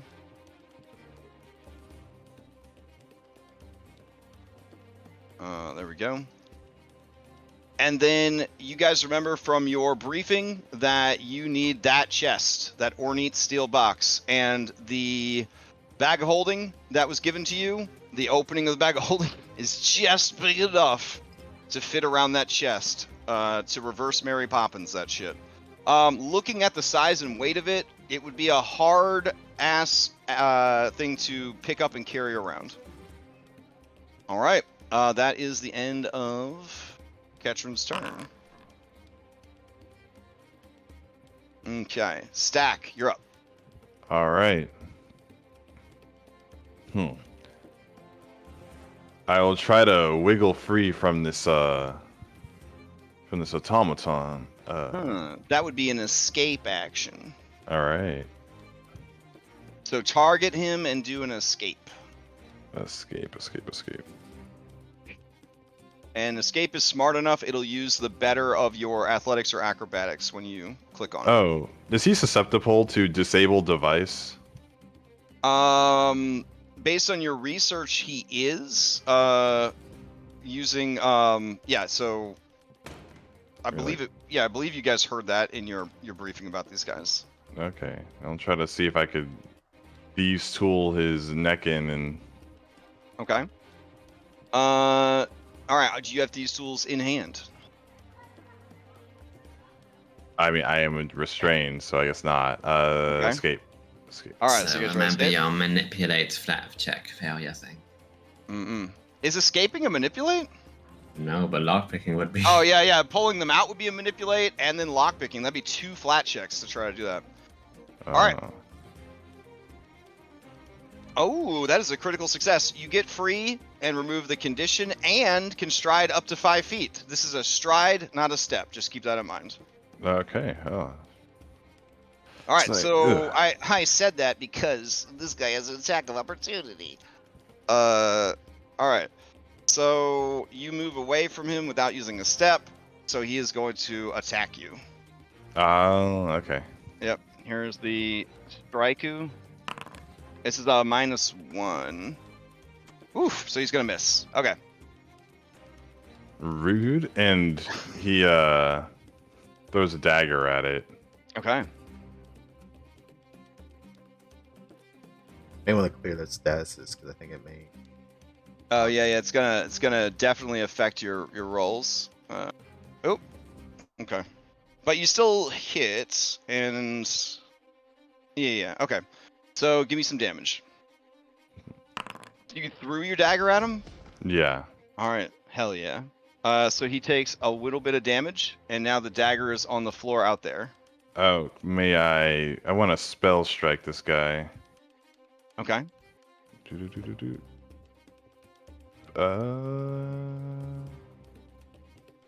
Let's do Scorching Ray. All right, so how does the spell striking work exactly? Oh, okay, here we go. Oh, it needs 2 Pac-Mans. I think I already used both to get out, right? Yep, you use one to escape, and then you threw your dagger. All right, so never mind. Okay. Never mind the spell. All right. And then, I mean, yeah. there is a 1 action Scorching Ray. Did you want to do that? Oh no, spell strike needs the 2 Pac-Mans, and then it'll consume the spell. Gotcha. Okay. Okay. Is that it from? So wait, Stack? did you want a spell strike as part of throwing your dagger? Yeah, but I don't think I had enough Pac-Man dots to do it after getting out of the grapple. I mean, it only took one You only action. used one. It was only Oh. one to Yeah. escape, right? Oh, Yeah, it was okay. one to I thought it escape was- and then stride 5 feet. And then you Yeah, still you have to channel- Well, the stride was another. Nope, was it a was three. like- No. That's because you got a critical success. Oh, okay. Well, then yeah, he could. Okay, so it says make a melee strike with a weapon or unarmed attack. So you wouldn't be able to throw the dagger to trigger this. Okay, well. The mage's spell strike, it says you channel a spell into a punch or sword thrust to deliver a combined attack. You cast a spell that takes 1 or 2 actions and requires a spell attack roll. The effects of the spell don't occur immediately but are imbued into your attack instead. Now make a melee strike with a weapon or unarmed attack. Your spell is coupled with your attack. Use your attack roll to determine the effectiveness of both the strike and the spell. This counts as 2 attacks for your map penalties, but you don't apply them until after you complete a spell strike. The infusion spell energy grants your strike the arcane trait, making it magical. After you spell strike, you can't do again until you recharge a spell strike as a single action, which has the concentrate trait. You also recharge a spell strike, blah, blah, blah. So if you moved away, you wouldn't be able to spell strike him. Okay, well, Yep. I guess I'll stick up to him and. Okay. All right, My so since you're still learning this class, you had the opportunity to step away, you didn't. He'd still have his reaction then, and then you're gonna stab at him with that. So then you do hit with your spell strike, right? Because you got a 19. Yeah, so 19 minus 1, whatever that hits, and then you have the scorching ray happening at the same time. All right, so that means both attacks hit. So you're gonna click on the damage thing of your scorching ray. All right, so 6 more damage, which is fire damage. All right, yeah, it is near death, and that is your turn. All right, so then play would pass to this one inside the vault. All right, let's see. It has dark vision. It can already hear the alarm now that the door's open, so it's not going to need to do its own alarm. So it is going to stride into the doorway, and then well, it's got enough movement. It'll stride to here. There we go. And then I think it'll attack Ketrin. There we go. So that'll be a strike. You're such private, I can't see. Am I? Yeah. Oh, my bad, guys. All right. Reveal. So you are hit with a 25 for 5 damage, and then it will initiate a grab. Okay. All right. And that will be its action economy. All right. Play will then pass to this one up here. He's the one that's blaring his alarm. He's got Stack right there. He's going to go ahead and target Stack. And he had really wanted to hogtie you, which is one of his cool abilities. But dash okay. He'll try again. So he is going to use a fist attack on you. Here we Okay. go. And this is going to be at -1 because he's attacking you through the teller window. Here we go. So that is going to hit for 5, and then he will initiate a grab. May I trigger my hero action card? Sure. Yeah, if it's a triggering effect, yeah, do it. After a foe hits you with a strike, if the foe rolled a critical success, it gets a success. If it rolled a success, it deals minimum damage. Okay. It did minimum. Oh, you already rolled it? Yeah. Yeah. Oh, okay. Well, I'm out. Yeah, he's right. knocked out.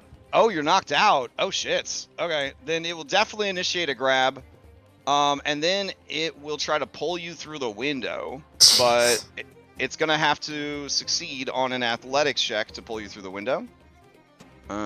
Let me check the DC to get through that teller window. Okay. So it's going to be a 15 to try to pull you through the window. All right, here we go. And this is -5. This is -5 though because of map. So that would bring it down to 17, 18. Which is still 18. So he is able to pull you through the window.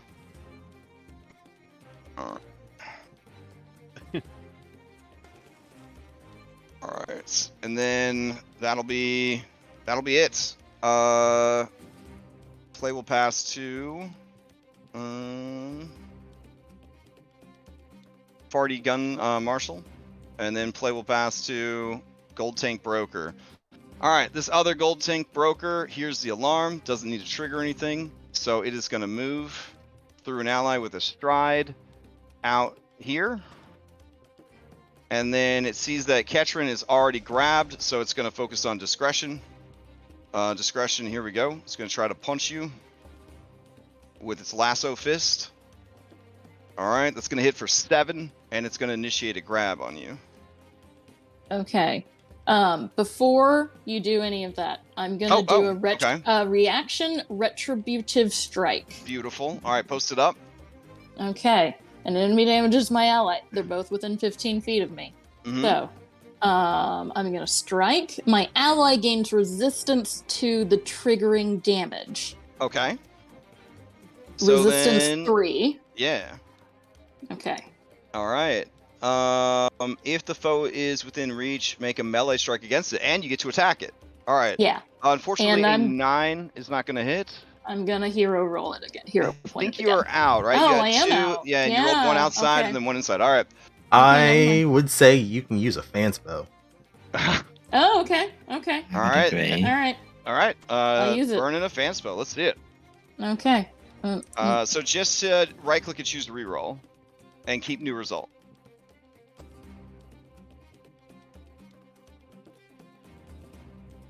Ooh, all right. 13 is still Okay. not gonna do it.